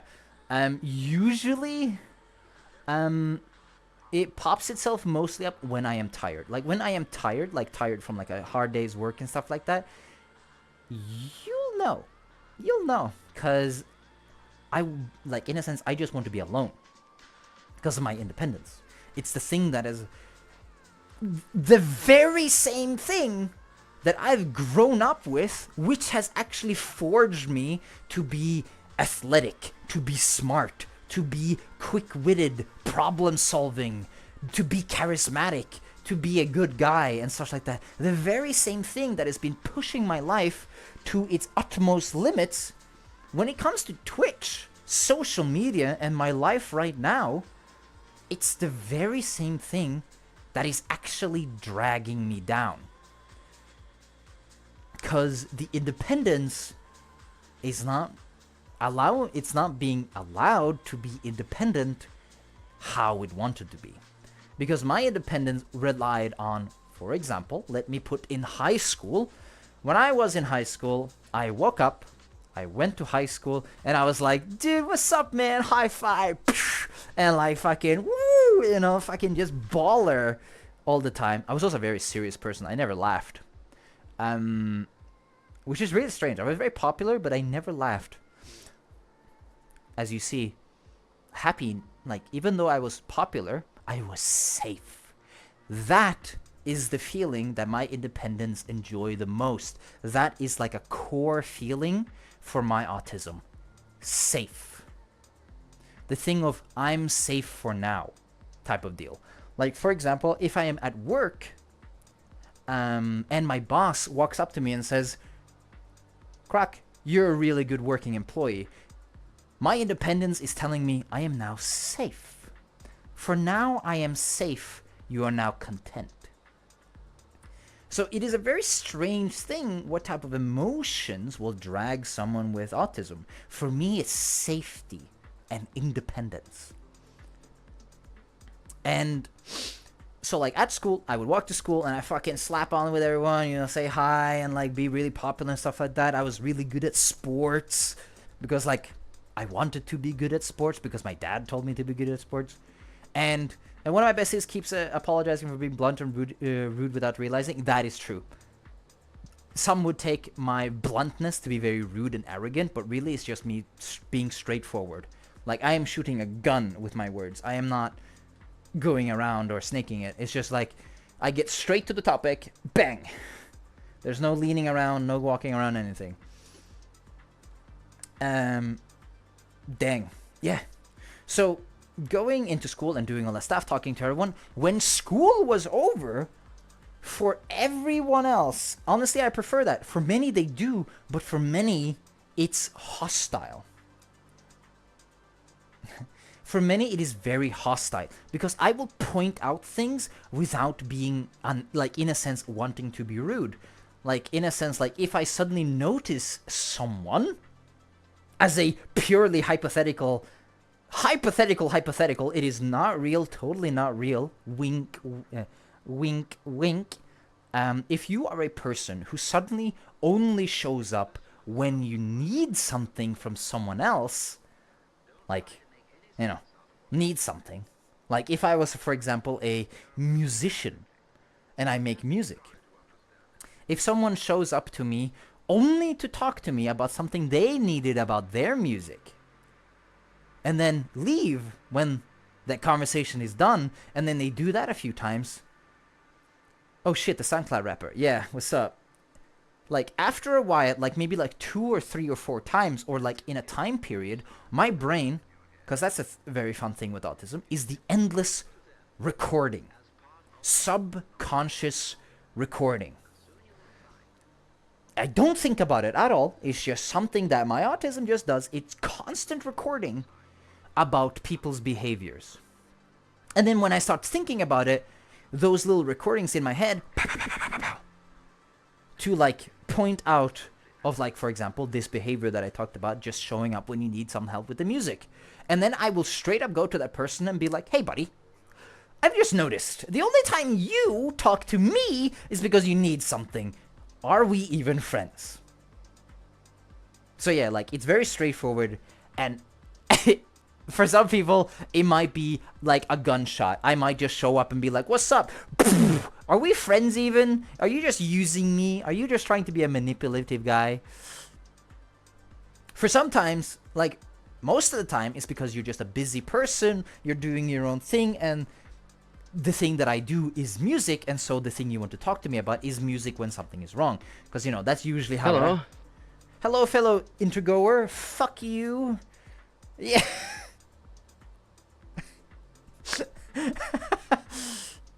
So Would it's you look 10 push-ups. Oh, It's I mean, what time is for worth? your exercise. It's like a normal Get thing. to work. Yeah, that's the thing. It's like it is normal to just do that. Like the only time you'll talk to someone, because you'll have your personal little friend group of like 3 to 4 people that you talk about, because you know socializing is hard. But then like the other people that you met that you've had like a conversation with for a while, but then like you know you're busy, they're busy, and like the only thing that you're actually going to be talking about them is music. It's just like, hey man, can you help me with this music? And you're just like, oh yeah, sure thing, buddy. And it's like, you know, do this little tone right here, and then, what the fuck did my... What? Oh. Sorry. My, my chat disappeared.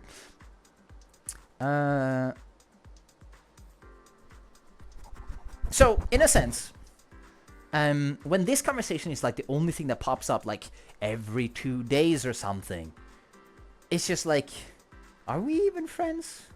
You know? Which is like another thing when it comes to my autism, is that friendship. So as you already know, I have grown up my entire life being a very independent guy. I don't need people. That's what my independence will always tell me. I don't need people. Mizuki is the only one in my entire life that has bypassed my defense system, my integrated system, my firewall. Mizuki is the only one that I have allowed into, that my autism has allowed into, which in a sense, it's a fantastic dream. No, she didn't broke down the wall. Dude, we should marry. Like, like, Mizuki is the only one in my entire life. She's a malware. But she is the only one that has bypassed this system. Like, for example, as I said, the mask takes energy. The mask is, when I be socializing like I am right now, like after a while I will be tired, and then when I'm tired, my independence is like, I want to be alone. I do not want to be with anyone right now. Everyone is annoying. They're pieces of shit. I do not care. A very unfortunate part, it is not on you, it is on me, where like anything that I do not like, dude, that stuff will fucking pop up like crazy. And the door open, yeah. You did what's thought was impossible. It is. It is something that is thought as impossible for people who are autistic. That something about their survival technique is just impenetrable. But in a sense, Mizuki didn't go through the wall. She went over the wall. Like, in a sense, there are always gaps of things, but in a sense, what she did, she didn't push the wall. Because then the wall would start getting annoyed and stuff like that. Dude, she can jump. She's like one of those like things, and but in a sense, she bypassed the wall in a quote-unquote non-normal way. Got spring in those legs. Yeah, you got springs. Boing. But in a sense, like, I have been in a relationship before, because there is one emotion that you're supposed to have, that everyone has told you that this is a feeling that you're supposed to have when you're with someone you love. That is a feeling I don't have. Like, that feels weird, doesn't it? Like, the amount of, like, cutesy things that I've done for my wife. Like, you know, for art, saying the nice words. I go to sleep with my camera on because she likes it, because I care about my wife. I don't have love. I don't. Like, that feeling of love that everyone is hunting for, that warm fuzzy feeling and the butterflies and stuff like that, it doesn't exist.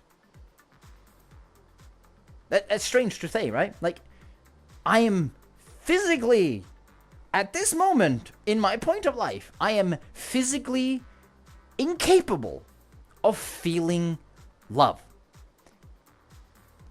Is that strange? I kind of understand you. Yeah, it is. Oh my god, you do give me a lot of fizzy feeling. It's like, it is such a strange notion. Like, the entire time that I grew up, even when I was like trying to learn how to be charismatic, like watching these high school movies, like being in love with someone, you get like these heart flutters, you kick your feet off and all that stuff, and like, oh my god, when you look at her, you feel like so hot and stuff like that. I don't have it. It doesn't exist in my range of emotion. But then you're gonna be like, wait, do you love Mizu? My love language is action. It's different. It's somewhat like, it's not strange, but my love language is through doing things. Like, I love Mizuki to put on my webcam every time I wake up. I put on my webcam every time I'm home. Acts of service, exactly. Acts of service is my love language. It is the love language of many autistic people. For people who aren't autistic, this seems weird. Like, think of it. Like, you are with a guy who is so charming, he does all this stuff, but he doesn't, quote unquote, in your head, doesn't love you. But he does. He does it through action. Like, me doing the dishes, I take out the trash, I open my webcam when I come home, I do things for my wife to make her happy. To take out my trash, to make sure I get hugs, make sure I sleep happy, to make sure it feels safe, to make food for me, help me physically, to let me enjoy myself. That is my love language. But the world... Hello, Sam06M27. Hello, how you doing? How you doing? Welcome in. I am doing well. I'm talking about autism, and specifically at this very point, I'm talking about the emotion of love and how me and my autism, love doesn't exist the way the world wants it to. The world says that it is being emotionally unavailable. The world says that is being emotionally unavailable. Huh? What are you saying, Otter? The world says that is being emotionally unavailable. What? Hello. The thing.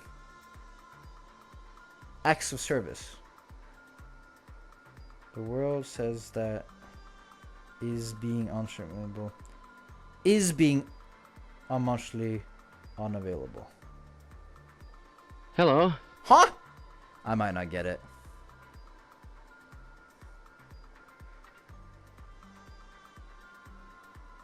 So, okay, so, yeah, dude, explain to him. Anyways, while he explains, I will say it. I continue saying. So, like, in a sense, the warmth, the heat, and the stuff like that from love, I don't get it. I do not feel it. It is something my growth, when I've been growing up, it is not an emotion that I needed. I didn't need love. Like, why did I need love when I am independent? The only one I can love is myself. Because that is the only one I have, is me. It was my life. My joy, my happiness. And in a sense, maybe for someone who is watching right now, maybe it is something you understand too. Like, it is not an emotion you have to chase. You don't have to chase someone for that big, fuzzy, warm feeling. Because, in a sense, the only time you're gonna get that big, lovey, fuzzy, warm feeling is lust. Not love. Lust. The horny feeling. Like, even I feel hot and bothered. Like, I can feel that. But love, I don't feel it. In the eyes of others, the fact that you don't have the whole lovey-dovey which you express outwardly means you're emotionally unavailable. Exactly. That is true. That is true. Thank you for making it bigger. And making it more understandable for other people. Yeah, for other people, it doesn't seem normal. It seems apathic, uncaring. But they don't see the, in a sense, behind closed doors type of deal. Like, when I got with Mizu, there were people who told my wife that they should be careful about me. Me. Well, I can understand it because, like, I am front forward. I am uncaring. I am chaotic. I don't take things seriously because sometimes life doesn't have to be so fucking serious all the time. And, you know, in previous relationships, in a sense, I try to chase this emotion. He doesn't feel the wobbly, but he still misses the quiet in his brain for being with me. Yeah, that's where I'll get to that point, which is something that I talked about earlier. So no feel like the warmth, the other specters show up. Yeah, exactly. So in other relationships, I started chasing this emotion, hoping that it would just show up.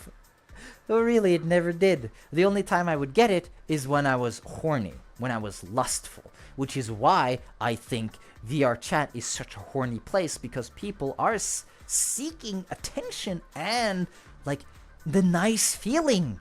But the only time you're gonna get it is through extremes.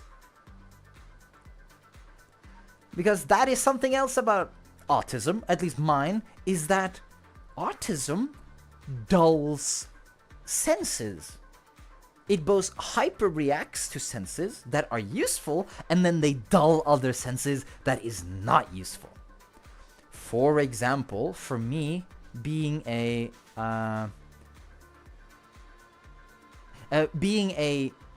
independent guy for my entire life, being in love, that it's not a necessary feeling for me. I don't need it. So like a tiny buzz that I might feel, I don't feel it because the autism dulls it. It is some senses my autism dulls, which is what I talked about, like when it comes to like the random dice thing. Autism dulls senses. I never have a tummy ache because my brain is like, these nerves, I don't need them. It's the same with hunger. It's the same with pain.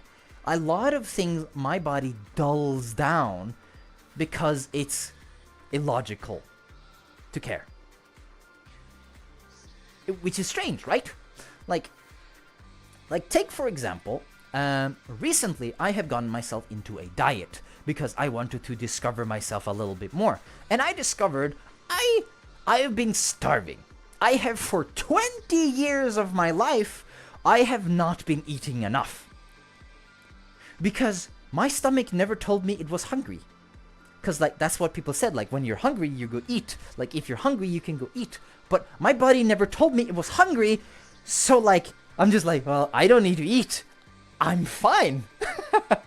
So like, for example, if I was at school and my grandmother gave me lunch of food I didn't like, I was like, but I'm not hungry, I don't need to eat it. And so I didn't. I only ate dinner. So like the entire day, an active day of my life, playing sports, doing gym, exercising, I ate one meal. And it worked. I survived, I'm alive, I didn't have any discomfort, but it was unhealthy. But I didn't know. Because my body has been dulling down sense of hunger, sense of love, sense of pain. So like, my stomach never growled. My any discomfort I would get from having lack of food, like dizziness or lightheadedness, never existed. They just never existed. Which sounds like a blessing. It really does. Because like my body really doesn't give a shit. Like it is just like, you have eaten food? Happy. You haven't eaten food? I'm a little hungry. My brain is like, I don't need to eat yet. And then my body is like, I'm not hungry. I'm okay. Thumbs up. I'll survive, hopefully. So like, it has been really strange that I have actually been suffering because of my own autism has actually been dulling my senses down. Yeah. So going back to like the dulling of the senses and stuff like that, if you remember, let me just do a little quick check to see if anyone has been listening. Do you remember what my independence emotion was? Like what its goal was every time? I talked about it earlier. If you remember what type of emotion I was like going for every time when it came to things, like when it came to hearing positive comments and such like that. Oh, me. Yeah, go on, Mizuki. You in the front. Raise his hand. Yeah. If you do, you remember? Do you remember that emotion? Oh my god, do you remember it? Even though you already know the answer. Go on, you student pet. Safety! Exactly. Safety. My independence great emotion is safety. This is so sad. Yeah. My big, yeah, teacher's pet. So my safety is my big emotion.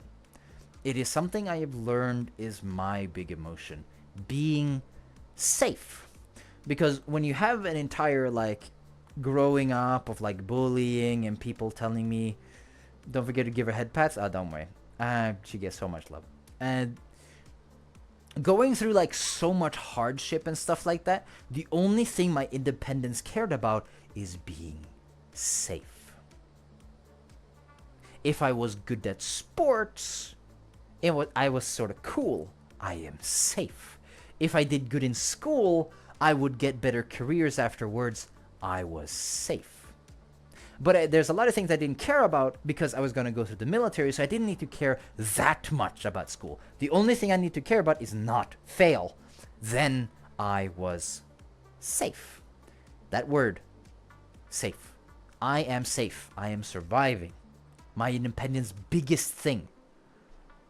So when I'm talking about earlier, where how Mizuki got past my barrier of where I would hate people. I would push people away if I was annoyed. I've always said, my fuse is always long because I never, in a sense, as I told earlier about dulling senses and stuff like that, my brain never gets angry. It gets annoyed, but I've never been angry. I've never gotten to that extreme where I've actually gotten hostile and angry. I can get annoyed and I will say something really mean to someone and they'll fuck off, and then that's all I needed to do. It's like Sans, Sans when he started the attack against Frisk. It's just he'd go crazy in the beginning and just be done with it. He doesn't save a power move later. He just does it immediately. If someone pisses me off or tries to annoy me and stuff like that, it actually gets to me, I will just be I will say something. It will be super rude, and then the person will fuck off, and now it's good. I'm done. I don't have to care about it anymore. Yeah. So Mizuki getting past the barrier is because she gave me safety. Most of the time of my life, safety is something I had to get myself from my own work. Bark, bark, bark. Yeah, exactly. Well, I wouldn't say bark, bark, bark because that'll be sound like cringe because, I'm not going to steal from other people. Like Firestar. But Mizuki was the one who gave me safety. Because, it was someone I can talk to. Because it was something that, me and Mizuki did in the beginning of our relationship, is that we had a lot of deep talks. We had a lot of talks about ourselves. There's some things that I didn't even know because it's something I had to discover myself because Mizuki couldn't really walk off to me and be do you love me? I couldn't answer that. It's something I just couldn't answer. I wouldn't know. Do I love you? I don't know.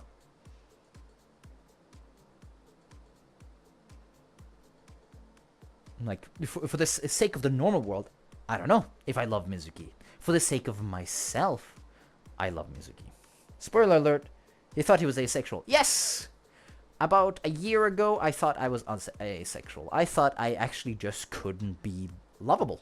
I just couldn't love. I was just incapable of loving.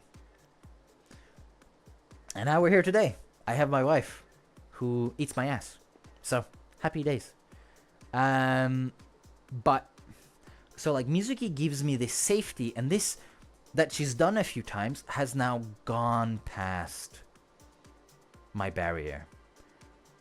Being with Mizuki doesn't drain my mask because I don't need it. I'll just be me. I can just be me to my wife. And so in a sense, like, Mizuki has bypassed my autism. Yeah. Whew. It's been a long yapping fest, huh? Alright, let's see. I need to think here. Okay. So, autism, this is where we're getting to more like generalized topics. I've now gone through my entire life living with my autism, and I'll bring up some more topics here and there that I already haven't spoken about. Right. Even though I have changed as a person, no matter how much has changed, autism is still there. You can't beat it, but you can outmaneuver it, in a sense. Like, take for example, I will actually take an example, like in VC, during a very hot day, which is actually kind of funny. When it comes to autism, if you have autism, you're actually more affected by certain temperatures than other people. It's actually kind of funny. And also, funny little fact, the tongue, like this one, the tongue is reactive to specific tastes. Mine is bitter. So like bitter is poison for me. So I don't like tea. Sorry, Perry and Ruko and the entirety of England. For other people, it can be other things. Like, in a sense, taste is a sense, as I told earlier, like in the beginning of the stream, and it is something autism actually does mess with. It actually messes with it. So my taste buds are hyper intelligent to salt. It is so good at like, in a sense, like knowing the level of salt, of course with my Viking genes and stuff like that. But bitterness, I am sensitive.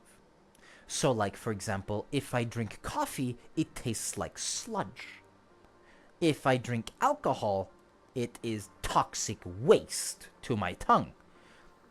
Tea is like, I'm practically eating ginger. And ginger is poison.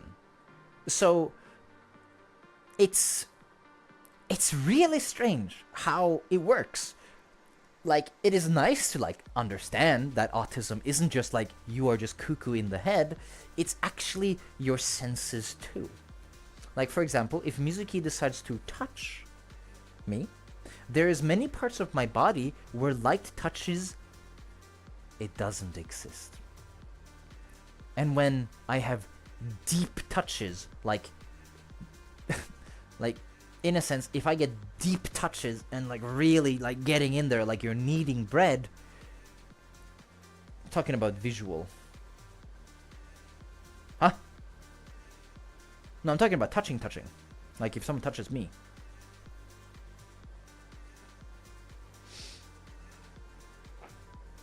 Or are you showing me something? I'm having a feeling because I just heard my phone. Point DM. I touched the Krok. Oh, thanks, buddy. So, like, in a sense, like, deep touches for me is comforting. It's safety. It's something to let go.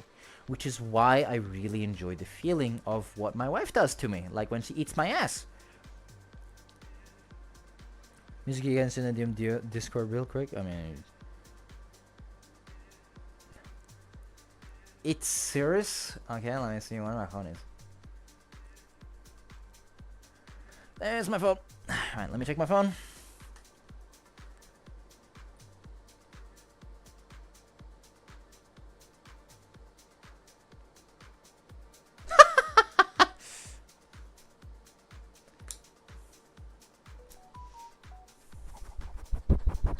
Oh, who's here?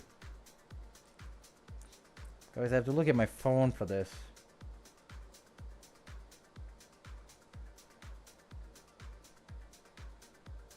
Oh my god. Christ almighty. Okay, that's awesome. Keep talking about, I'll doodle it. Yeah. So in a sense, like one thing that is like was very strange for me is that I have some glutes. You have to send me a friend request. Oh my god. So like I have glutes, right?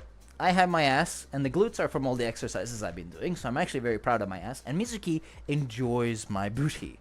And when, like, in a sense, like, I discovered I really like the deep touches when she was massaging my ass. Before she started eating it like crazy. Like, she was a menace. Cream, whipped cream right there. But, like, the deep touches, it's just, like, it reflected up to my mind, and I was like, I can relax now. It was really odd. Like, it is not a feeling that I've had. And it's probably a feeling I'm still gonna be, like, weird, like a weird feeling. Because, like, I didn't feel anything. It's not like I sat there and be like, oh my god.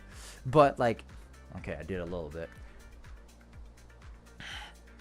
So, in a sense, like, that deep feeling, the deep touch and embrace and such like that, it, like, resonated into my head of, like, safety. Safety, again. Like, in a strange way, it put me into the little safety bubble where, like, I am content, I am safe. And it was strange. Like, for someone who's, like, never really felt, like, safe most of my life, it was really strange to, like, feel, and it was very nice. Now, I do believe that is, like, most of my life. And so now I'm going to talk more about, like, the general topics of what you might come across when it comes to people of autism. Like, whipped cream, exactly. Like, I am safe, and then suddenly Mizuki violated my ass.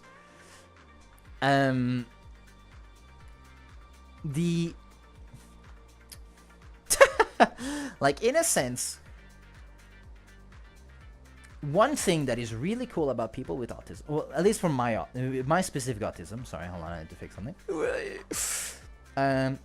Really interesting about my form of autism is that I am unable to be charmed. Like, in a sense, even my wife, if my wife does something wrong, I am not biased to my wife. Like, I will always be logically structured and observant. Like, for example, if my wife does something wrong or treats people like a piece of shit, I will walk up to my wife and be like, hey, you're treating someone like a piece of shit. That's not good. And, like, in a sense, it's very nice to have, because it means people of manipulative behavior cannot be around me, because I will know. I will find out. Like, as time goes on, as I will observe you as a person, I will discover it. It is a nice little superpower, actually, because, like, there's, like, some people who are no longer around in my life or my friends' lives because of things I discover, because of things I find out. I discover people's behavior, and then I start getting a little bit more hostile towards them, a little bit more snarky, a little bit more, like, jabbing into them a little bit about their behavior, and then they leave. Because it's the internet. In my head, I'm not going to go through the effort of trying to stop someone who's a manipulative person. Like, that, there's no point for that. Because a manipulative person, that's a personality trait. And that type of personality trait is not as easy as someone who, for example, is not so good socially.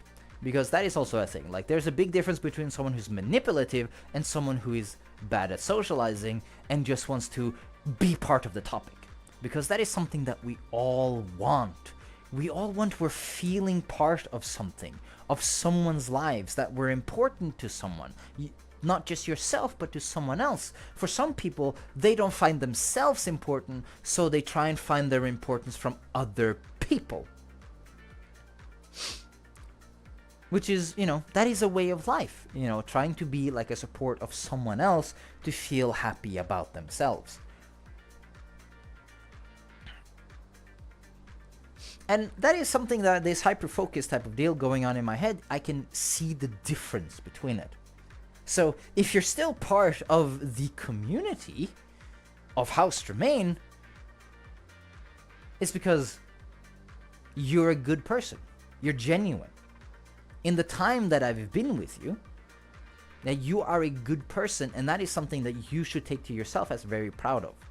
That you are a good person, where we have seen on the internet, on good old Twitter, Cinder, other VTubers, that they are opportunists, they are scumbags, manipulative, they push people, they pull parasocial relationships in such a way that I hate, which is why sometimes I've called myself like an anti-VTuber. I know I'm starting drama right now. If you're one of those VTubers, never talk to me. And like, for example, another thing, right? As I said, like, socializing is a mask, and so it is a draining resource. It's not infinite. Like, it will run out. 2 hour 20, awesome. So it's a resource that does get drained. Like, it will, at one point, it will reach a 0, and I need to recharge. It takes fast for me to recharge it, but it will be recharged. And so, like, in a sense, my brain is like, this is a finite resource, and I have to be smart of what using on it. Which is why I'm not sure if some people who I've already talked to about it is here, but this is why I don't collab. This is why I just don't collab with anyone, unless I truly know them. This is the same thing with friendships. For me, friendship is something that's giving and taking. I don't make friends on the spot. I make friends on the time and effort spent upon each other. Like, if someone shows up to my stream and puts effort to my stream, I put effort on them, and then in a sense it is a bond. But that doesn't mean that we are friends, if you understand. This is my brain, my mind. This is how the autism goes. Like, for example, me, for a friend, is someone who is like always there, back and forth, no matter if it's negative or positive, and like, in a sense, they build themselves up and then they go higher and higher and higher. Mizuki is my only friend. At this moment, Mizuki is my big friend. Like, she's my best friend. Like, she's my best friend and she's my wife. Because in a sense, we have been developing ourselves to like get higher, higher and higher ground. We are sharing fragile parts of our stories to grow as people. Of course, it is not a negative thing towards other people. Like, there are other people that I hang out in the VC that, yeah, it doesn't mean I don't care. That's like the big thing. It's just like, I put friendship and companionship like two different ways. Like, I am a, like, Rev, I see how it is. Like, Rev for me is a valuable companion. Danny, you are a valuable companion. Wet Shave is a valuable companion. And my friend, you are a companion, Potato. Like, for you are a companion to my life, and I am to yours. So, like, in a sense, like, friend and companion is for me two different things. Like, for example, you are in my life and you are taking some interest in my life, and I am taking some interest in your life, and like, we have a communication, but we've never met. We've never met in person, and we've never had like a deep talk to grow as people. Have some You know? mead, crocodile. I know it sounds hostile, I know it sounds sad, and if there is someone who's really taking offense that like, what? He's not my friend? He's a manipulative piece of shit. I have different ground rules when it comes to being friends and such like that. Which is why, like, during the wedding, I didn't have a best man. Cause like, the only person I've had a deep... I love your body movement. Thanks, Mizu. So, like, the only person I've had a deep talk with... I only wish I could meet people IRL. Well, the great thing is that the internet is a nice way to share about yourself after you've gotten to know them, that they became your companion before they became your friends. On my side. Like, Mizuki is the only one I've had a deep, deep conversation with in the wedding. I know I've had some deep conversations to some people, but haven't had that moment where, like, I share about myself and they share about themselves and stuff like that. Maybe Shiba, actually. Like, Shiba is one I've had deep conversations with. And so, like, dude, girlfriend, yeah. So which is why I didn't have a best man, because I didn't have a best man in my head, in my autistic head, my strange autism with these strange rules that I have for friendship. Where, yeah. So I hope that no one is feeling like super sad about like the way that I have it. Like, oh my god, summertime? What do you mean? It's hydrating. I'm gonna drink.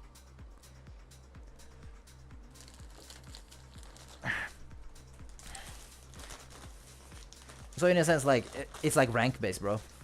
Krok hates us. Don't be like that. I knew that it was it might be something that might make some people not so, maybe will hurt someone. I hope it doesn't. I hope you understand that, like, after I've said this, I'm not gonna change, like, treat you differently.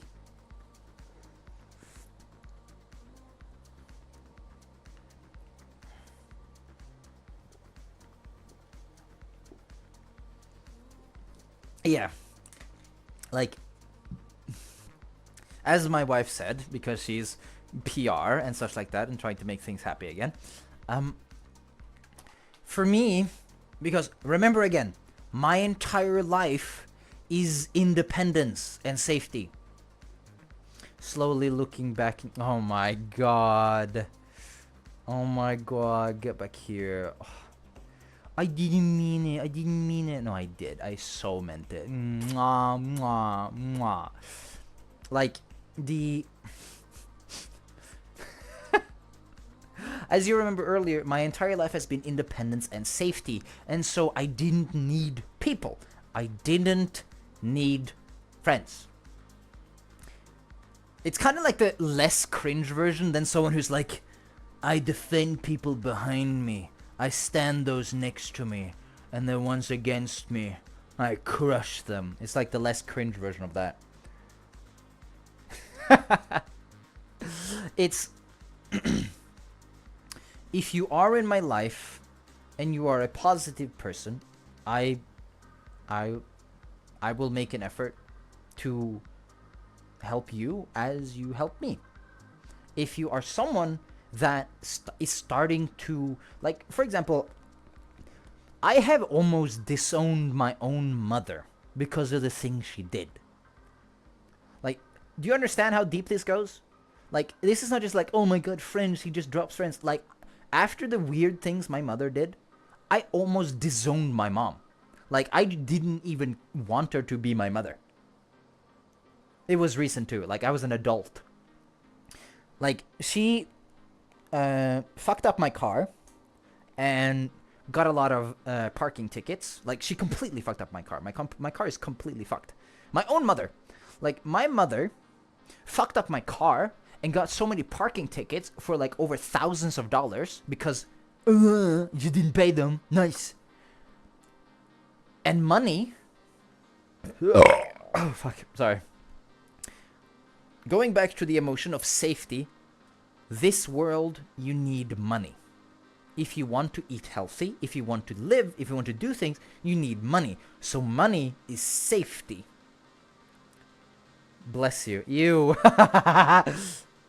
So when my mother fucks up my car and also gets parking tickets for several thousands of dollars, which reduces my amount of money and also now my sort of transportation, my mother actively shook my safety. And so my autism, you don't understand. Like, I was like, probably, I was this close. Like, I was this close to be like, you know what, fuck you, mom. I don't want you around anymore. And I, like, there's a part of me that hates my mom for what she did. Like, there was no excuse of what she did. It is completely illogical why it happened. So, like, in a sense, like, there is a big part of me that hates my own mother. So, yeah, it's strange. Autism has no super emotional ties even to genetical family.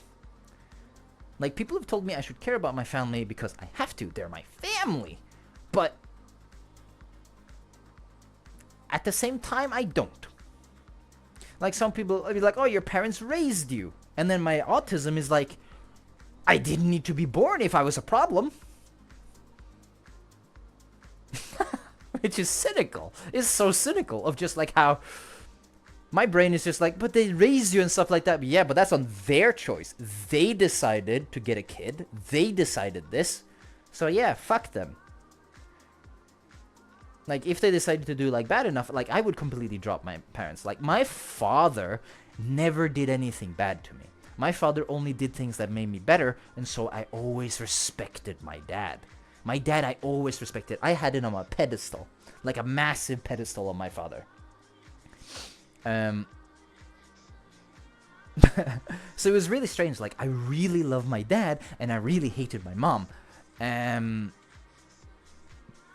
So when it comes to friends, which is like, in a sense, I'm independent. I don't need friends. Really. I can be by myself. My motto for like 10 years of my life was, I'm alone, but I'm not lonely. You know, that was a motto for me. Like, I'm not kidding. That was like my Hakuna Matata. Is, I'm alone, but I'm not lonely. So, I'm happy. Thumbs up. Happy days. Lovely, you know?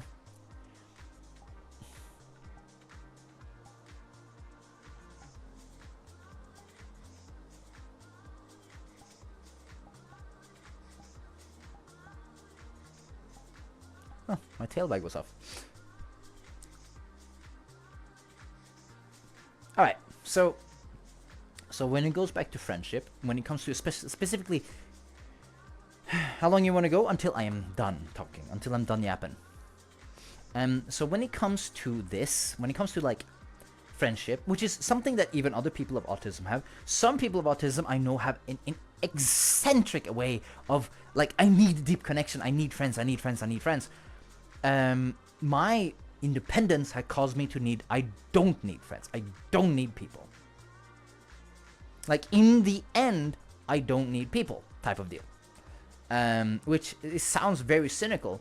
So like, for example, I'm gonna take a great example. Rev is someone I have met recently who I will say is a strong companion of mine. Like, I respect him greatly. Like, I wanted him to join House Tremaine because he's a great guy. I think he's a very great guy, and he's funny, and I can make jokes with him, and we can be like fucking crazy people and say slurs online in VC and such like that. And like almost get cancelled and such, which is funny. But let's say, like, in half a year, if Rev decides to start acting differently, like annoyed or hostile or like with a jabby personality, like for example, if you're very stressed, you tend to be very easily annoyed, and sometimes when you're easily annoyed, you tend to say the wrong things. So like, in a sense, calling me out as a bassist, dude, hell yeah, man, dude, we're based. Yeah. So in a sense, like, if Rev decides to be like super jabby and hostile, and in a sense like getting to the point where my brain is like, this is a logical amount of being hostile, my autism burns the bridge immediately. It's something I have been working on recently. It's really tough to work on it, but it's something that I've been working on, is to not burn the bridge right away. And I have changed a lot in just a few years. It's very little, but it's a lot for my autism. Because just a few years ago, if someone was suddenly hostile towards me for like a day or two, I'd be like, alright, cool. Unfriend, don't care, don't talk to me. You could be dead if I care.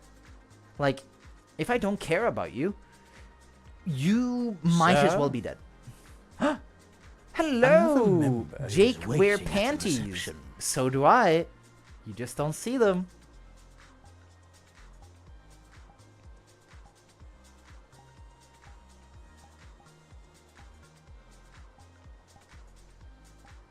Oh, yeah, you really don't. But yeah, well, welcoming Jake wear panties.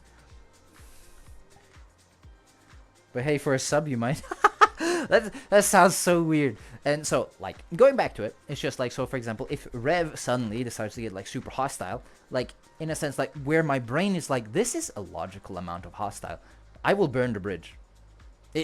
Dude, poof, gone, out of my life. Doesn't matter anymore.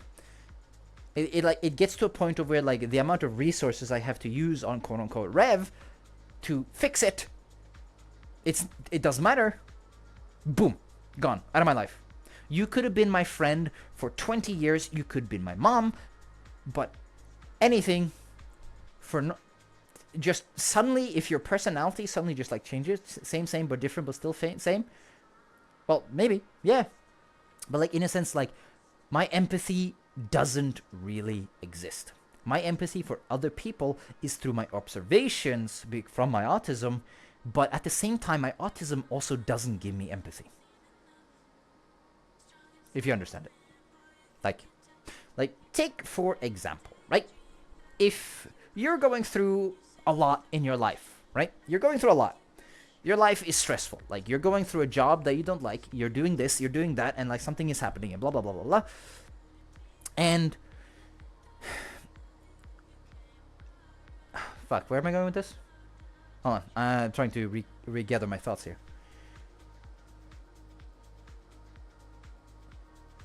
Oh, fuck, I lost the train of thought.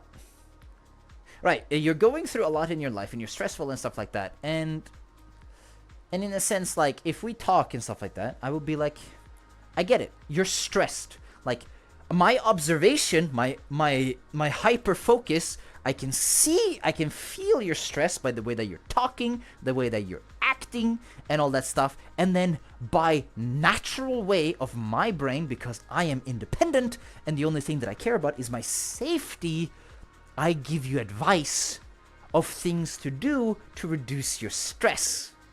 But if you are a person who are emotional, and then suddenly some fucker who don't know what you're going through, you've said some part of your story, and then suddenly just like, why not just quit your job? Because like in my brain, in my autistic brain, that feels logical. Just if you're working at a job you don't like, quit. Get a new job. There's always ways if you really try. So like in a sense, like a part of me is like the logical part is just like I'm observing that you are stressed because of your tone of voice, but I have no empathy at the same time. Like there's nothing that'd be like, oh my god, I'm so sorry, which is, it kind of sucks mostly for my wife, because like if she is sad, like she's sad about something, like for example, take for example her arm, right? This is I'm gonna sound like I am the worst person when I talk about this, but when my wife had her arm injured and I showed up and stuff like that, and sometimes her arm would be more painful, and me trying to find answers, trying to find ways to fix it in like a logical way, I tried to give her like answers to do things, like it's like, oh, this thing maybe like I tried to like find answers of like things that she can do to like help it out and stuff like that, which worked. But sometimes it's just best to be comforting and be like, it's okay type of deal. But for me, I just show up and I'll be like, Mizuki, this is your fault why your arm is like this. You know what? You wouldn't have been in this situation if you just didn't do the thing you did. But here we are. Anyways, so let's try this thing so we can fix it. Let's make a brace on your arm so you can relax it properly without straining it, because we don't know what's really wrong. We just know there's a muscle tear somewhere. One muscle is in pain. Mizuki is sad, and then suddenly me, I just show up and be like, this is your fault. We need to fix this. Yeah, so like Mizuki is trying to like lose weight because, you know, who doesn't? Who doesn't want to have a fine figure? And she hurt herself because she overexerted her shoulders by doing exercises. Could be push-ups, because, you know, push-ups go all the way back here. Other things, being on the bike. And she tore a muscle. And she's still dealing with the problems of a torn muscle, because a torn muscle is a new muscle. And a new muscle is either very, like, it doesn't have any grip, and so, like, her arm is like this, or it has a lot of grip and pulls it back. But according to what she says, she can't pull it back, which means this muscle doesn't exist. So it's like, but me, I am not like, not the type of guy to be like, it's okay, Mizuki, like stroke her hand, look at her sad and stuff like that. I can't do that. In my mind, that's illogical. It's illogical for my autism. So it's like a thing for a lot of autistic people is logical reasoning. For others, it's like there are so many different ways. Like, dude, if I had like a graphics designer, like it would be like so many different ways. The independence and logical mindset that I've had, and like me being independent 24/7, has turned me narcissistic. I'm a narcissist. I am proud of my work. I am proud of my body. I am proud of my health. I'm not proud of my teeth. But I am proud of a lot of things about myself. I am proud of my military service of 5 years. I am proud of surviving active combat. I am proud of all the things that I've did when my entire childhood I have been told, you can't make it. You need a plan B. You need like something easier to think of because you're not gonna make it. You're not gonna become a good sports person. People won't pick you. You're not gonna become military because you're too weak. And then suddenly, when I did it, it was like a justice. It was such a justice for me to go against everyone. And so like it's turned into this like it's me versus the world type of independence. I will show them I can do it. So when someone tells me I can't do it, I get angry. I get frustrated. It doesn't do that much anymore, because I know there's a lot of things that I can't do. Because like technology, I wasn't really a technology guy. So when it comes to technology, I can't do it because I never got into it. And so I just accepted I can't get into it. I don't have that massive drive to like prove people wrong when it comes to technology, which is probably because like I've grown up a little bit. The mask has gotten a little bit more stuck to my face. Yeah, the wife takes care of it. Yeah, that she does. And that's also a very nice thing. While I do the dishes. Okay. So, I have talked about my upbringing, how the way of my upbringing has caused my autism to bring independence to be a very important thing for me, because independence is how I survived. That same independence has now hindered me a little bit. It's still hindering me, because like I still don't want to collab, because for me collab is a waste of time, because you know, when you pattern recognition, because that's a very autistic thing, is pattern recognition. When you see people on the internet, you see how people are on social media. They are opportunists. They're the only thing that they care about is like the collab and stuff like that. And like when we get collab, we're gonna be like instant friends and have so much fun. But like for my logical brain, it's like, I don't know you. How can I have fun? But at the same time, I learned how to be charismatic so I can actually like talk to people. And it's really strange. It's like a pull and push. It's like I'm riding a wild horse. Sometimes the horse is completely calm, but other times the horse will not fucking do anything.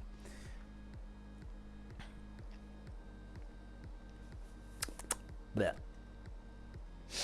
So, in a sense, like, there's like no hate towards anyone. It's just that I don't trust people. That's the thing. So, like, this, like, friendship that goes back and forth 24/7. Thank you for the drink. That like this strange friendship of just like going on Twitter and saying like, hey guys, would anyone like to be friends? It seems illogical to me.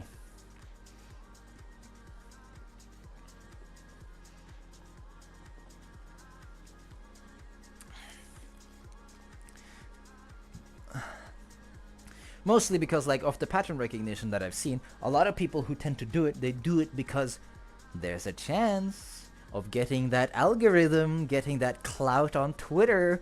Yeah, baby! We got likes!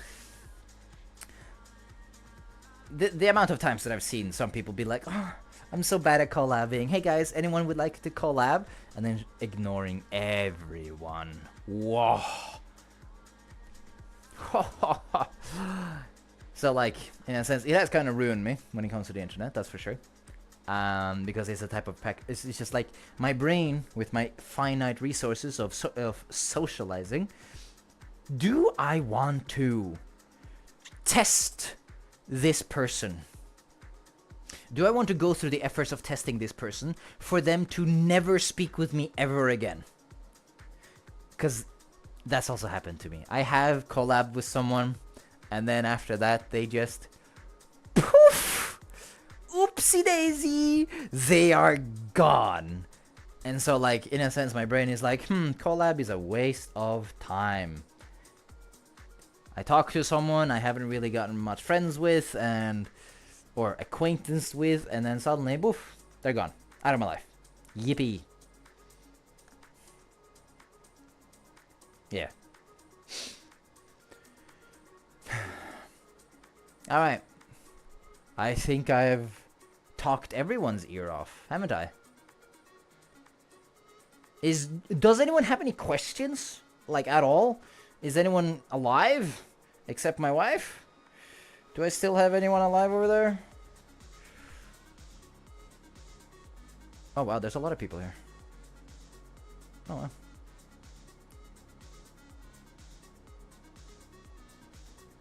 Does anyone have any questions? Like, there's a lot of people alive. Yeah, well, yeah. But like, is there anyone who's like, have any questions? Like, if there's someone here who has autism, have a question about something. Like, for example, did you know someone with autism always sneezes twice? Because it's a recognition, it's a tradition. Because like, they sneeze twice. They sneeze once to get rid of it and sneeze two. Poof, poof. Did you know that someone who's autistic tend to also be very natural to being car sick? For some reason, practically everyone who's autistic is car sick. Strange. It's it's really strange. So like, there's a lot of traits that are being shared, like being like there are similar things that being like dulled and hypersensitive, but there's like other things that is like completely different. Like, for example, like according to my mother, I know a lot about you, so for me, I mean, you probably don't have much questions. And Rev forever in my soul while we... Oh my god. One day, Rev, you'll be my friend. One day. What do you want to do in the future for stream? I don't know. Like, for me, I just want it to be a place where someone could show up to someone who's genuine. That's, like, in a sense, I want to portray myself as genuine as a person to you. Because there are so much noise, so much fake BS, parasocial behavior, manipulation tactics, opportunists, and such like that. I want this place to be a place of real. Like, when you come here to my streams, be it my VR chitty chatties or such like that, it's real.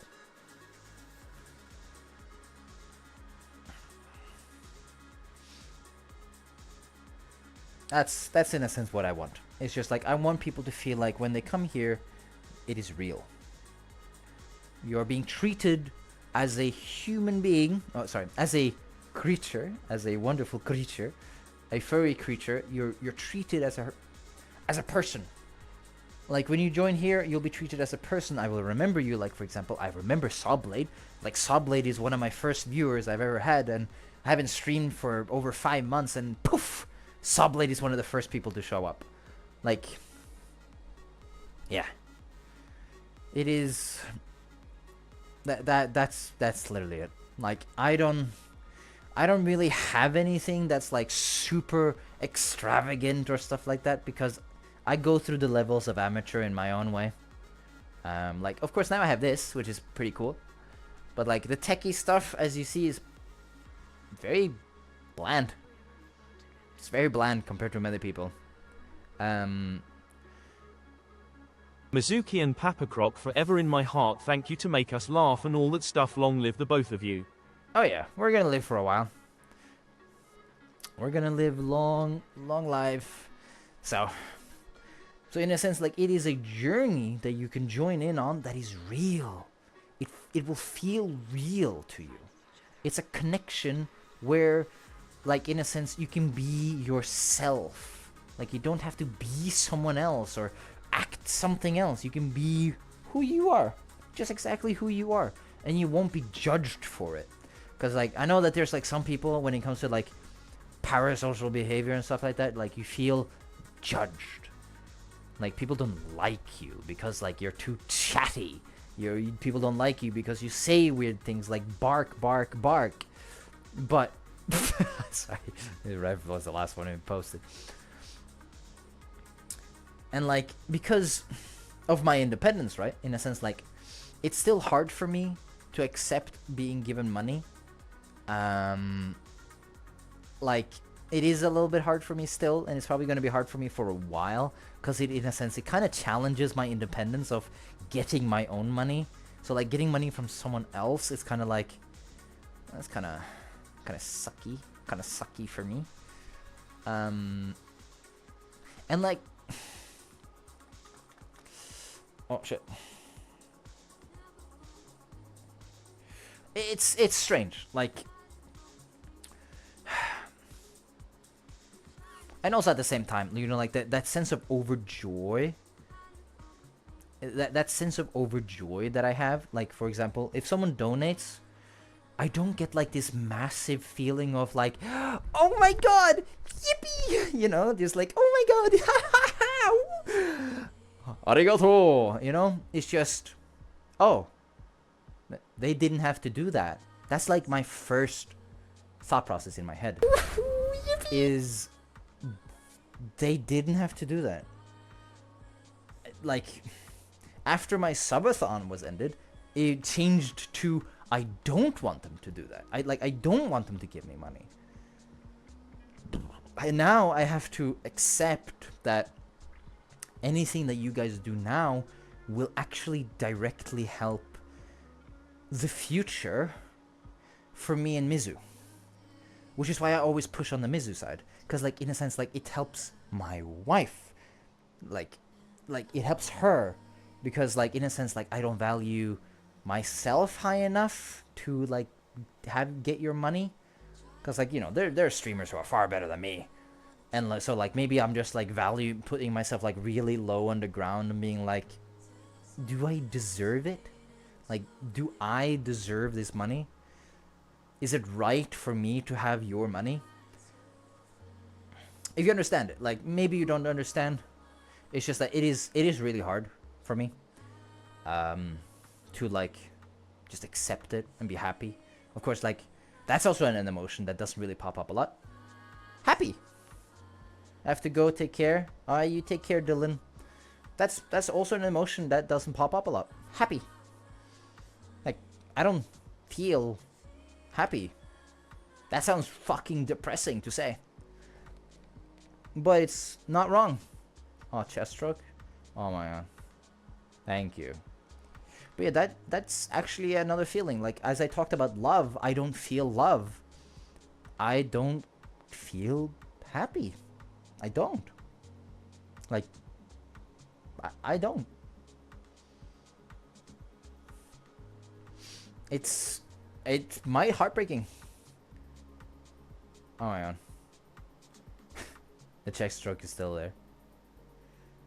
But it's a strange thing, because then maybe this is something that might also, like, echo on other people right now, is that the emotion that autism values is different on everyone. But, like, the normal emotions that we're all told day to day, they don't exist. I don't feel happy. You know? It's, yeah, like that does sound like super sad that I don't feel joy in the normal way. I just don't. Like, of course I laugh, and I can find things funny and stuff like that. That's, I guess, that is happy. But like, I don't feel joy or happy. I feel content. I feel the magic word, safe. It's strange. Like, my happiness is safety. My love is service. So, in a sense, like, it's a different language for someone with autism. And if you, the dear viewer, if you have autism, it's good to find your own language of happiness. To find what makes you happy, what makes you content. Because you're not going to get those emotions. They do not exist. Like, it's strange. It's really strange. Like, the only time like my emotions actually pop out is music and movies, stories. The emotions of stories, because that tickles my brain. That tickles my wrinkly brain. Like, for example, if I watch the movie Klaus, one of the scenes make me really cry. The Goofy movie doesn't make me cry, you goof, but the Klaus makes me cry. And it's one of the few things that actually make me cry. It's that in movies. Like, for example, when I left Mizu, I didn't start crying until I listened to a song. When it came to my dad's funeral, I didn't cry. It made you laugh. It did make me laugh. But like, even my father's funeral, I didn't cry. Mizuki loves the Goof movie. So like, think of it. Like, my father, I respected so much. But my father said something which like went into my brain, and I was like, I have to hold this. Like, stand guard, stand up, don't lose it. Because one of my last things that my father told me is that don't lose everything. You know? Don't drop everything when I pass. Keep being you. Just keep going. And so I took that as one of the last things my father told me before he passed away, is that I have to hold it. I must hold it. I gotta keep it going. Don't lose it. And so during the entire funeral, where over 100 people was crying when we were carrying the casket, I never cried. Because I promised my dad I was gonna hold it. I was gonna hold it. And so I did. And I held it for a while. I kept holding it. And it started eating me. It started taking that finite little resource of me. Around February earlier this year, which is kind of close to where I stopped streaming, because I was tired all the time. Probably because like the part of like me not eating well, my dad's dead, and streaming is hard. Because it is hard, like, being social and talking to like people, keeping them entertained, is hard, especially for someone who has like a finite resources of like how much stuff I can do. At February, I broke. Like, it started getting to the point where like the amount of resources that I had on the daily basis was really low, because me holding the promise of my dad was so important for me. It was like the most important thing in my whole life. My autism was like, this is the most important thing. And so, in a sense, I almost dropped my wife. Like, I was having a constant struggle where my autism, my independence autism, was valuing the word of my father than it was my wife's happiness. Like, it would get to the point where I just wanted to be alone and struggle alone. You know? Because in a sense that felt right. That's like the weird part about autism. Like in a sense, I want to do the struggle alone because that's what I did when I was a kid. When I was a kid and I struggled, I did it by myself. There was no one else. It was just me. And so when my dad passed and I started losing my resources because of, you know, holding it in, bottling the emotions, as they say, like I was getting to the point where I was constantly struggling every day to stay with my wife. And of course I didn't want to tell her that because now she's going to feel like really sad and stuff like that. Because I wanted to change. Like I wanted to be with my wife. This is of course where she jumped over the barrier. You were gonna drop me? I was. Yeah, dude. There was a part of me that was gonna do it. I won't lie. But like that's where I had like a struggle between quote unquote what I call the lizard brain, which is like the autism of the past, because like it doesn't go away, it sticks around, and it's a fucking hard learner, and having to go through the effort of like, I want to be alone. I just want to be alone. I just want to be alone. I just want to be alone. I just want to be alone. I just want to be alone. I just want to be alone. And me, who I am, is like, I'm going to be with my wife because I'm going to support my wife because I love her, because I want to be with her. It was a constant thing. Constant struggle. Yeah, now I'm stuck. But at one moment, my wife just straight up told me, pretty brave, she just straight up told me to cry. Let go. And so I did. And then I cried. I finally cried. Like, I properly cried. I just sat there and cried. And I cried for a while. Because, like, I was, like, allowed to cry. Someone that my brain had put high enough on the respect, because that's like the thing about my independence is like my respect meter, you know, that my respect is everything to me. Like respect for you as a person is what, you know, like if I don't respect you, I don't care about you. You might as well be dead. You might as well fall down the stairs, get a heart attack, and I don't care. But so like I got to cry, and it felt good. It felt good to finally like let it go, to be a little vulnerable, be a little vulnerable and still be accepted, because my entire life I was not allowed to be vulnerable. That was not allowed. You couldn't be vulnerable. I had to be the best. I had to be the greatest. I couldn't stop it for anything. So a moment where I could be vulnerable and my wife still accept me for being vulnerable in that moment, it bypassed the barrier in my head when it came to Mizuki. So, if you have autism, this is going to be like one of the last things that I'm going to say, because it has been 3 hours now.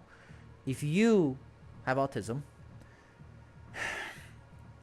the world is going to learn more about you, about us, both you and me. They're going to know that both you and me, we're different. Even between each other, we are different. And that's okay. But the one thing that I will tell you is that you can only be a better person if you make the difference. If you push to change. It is going to be a struggle. It was a struggle for me. No, it's okay. It's okay, Potato. I am a happy guy now. I'm married. I'm gonna marry my wife. Again, 3 times.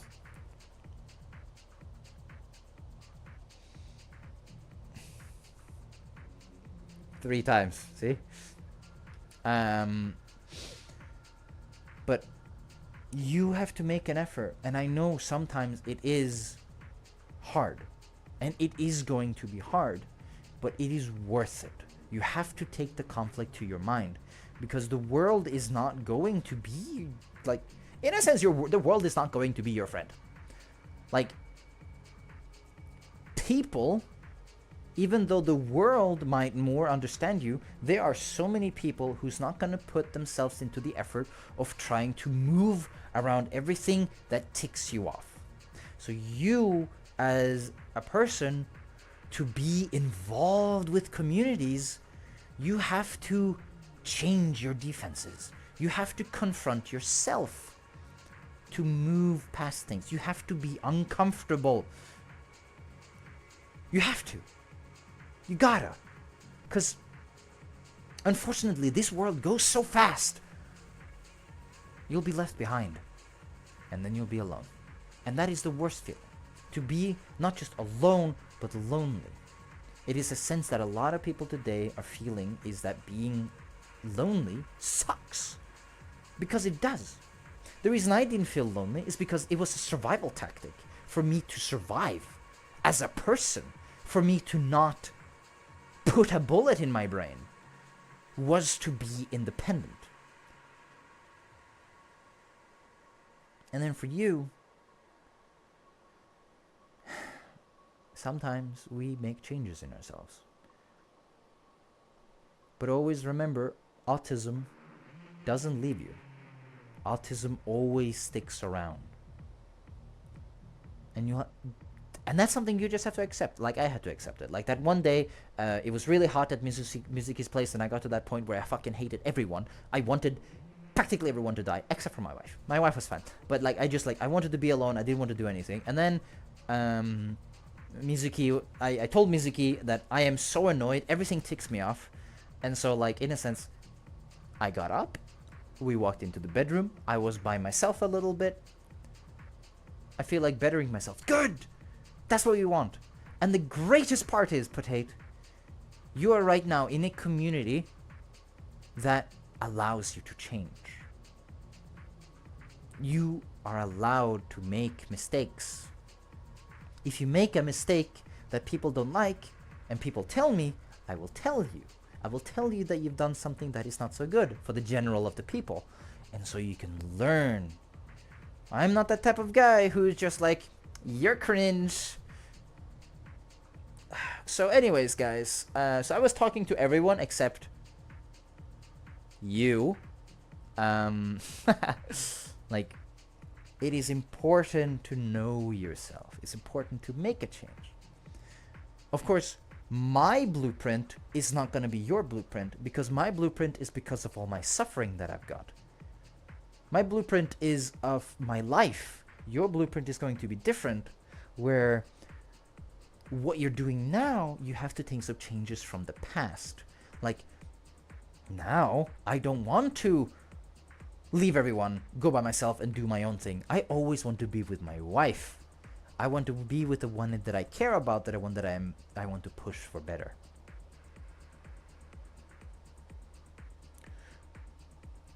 So, if you are listening and you have autism, you can do it.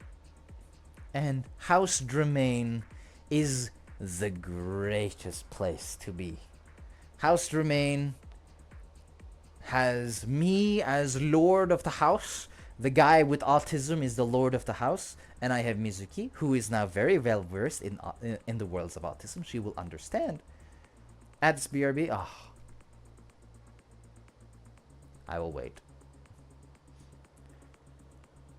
Join the house. It's a place that you can grow. It's a place where you will be treated like a real person. It's real. It's genuine. No noise. No that fucking background noise. The constant need for attention. It is just a place that you can be and meet people who might not want to live in a world that's filled with noise 24/7. And at one point, the server will be big enough where we'll have to be a little bit separated. We might not be at the same time. We might be in VCs for less people, because we're I'm still autistic. You know, there's only so many people I can listen to before I'm be like, you know what? I wish there was a big fire and everyone died. You know? Like, at one point, the server will get big enough and active enough with enough people that VCs are going to get cluttered, and so like it's going to be like divided in a sense. But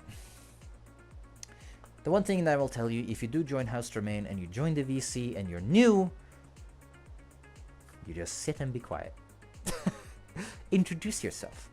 Talk lightly, but don't take over the conversation, because you got to remember, not only me, who might understand that you might be bad at talking, who will be like, okay, it's all right. You must respect other people. It is a community. We are a community of individuals. And so it's not communism. Don't worry about that part. Thumbs up. Don't worry, Americans. We're not communists. I was gonna say something else.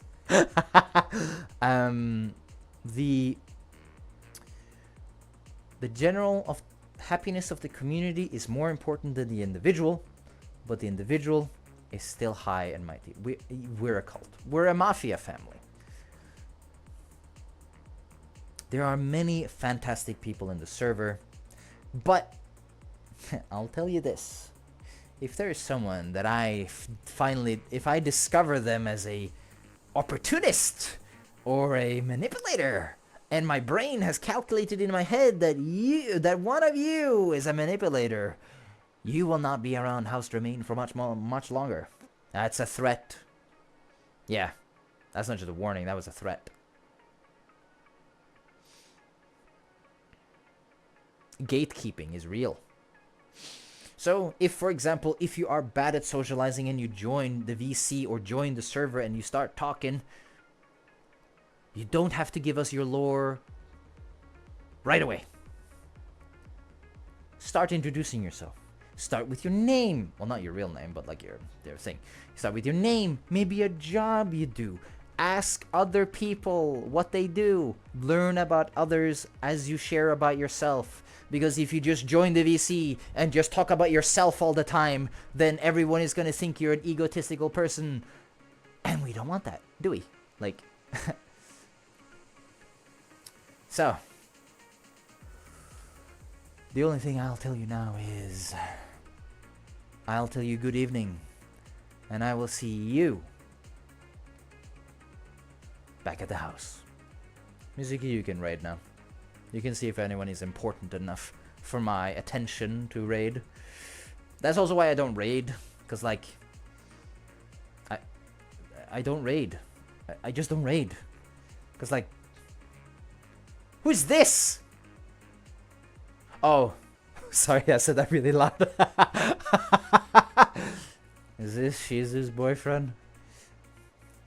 Bark, bark, bark, bark, bark, bark, bark, bark, bark. Bark. Let's go see this amazing squirrel. You follow your Twitter? I did see. Spam emotes. Yeah, spam some emotes. Especially the bark one. Break their stream.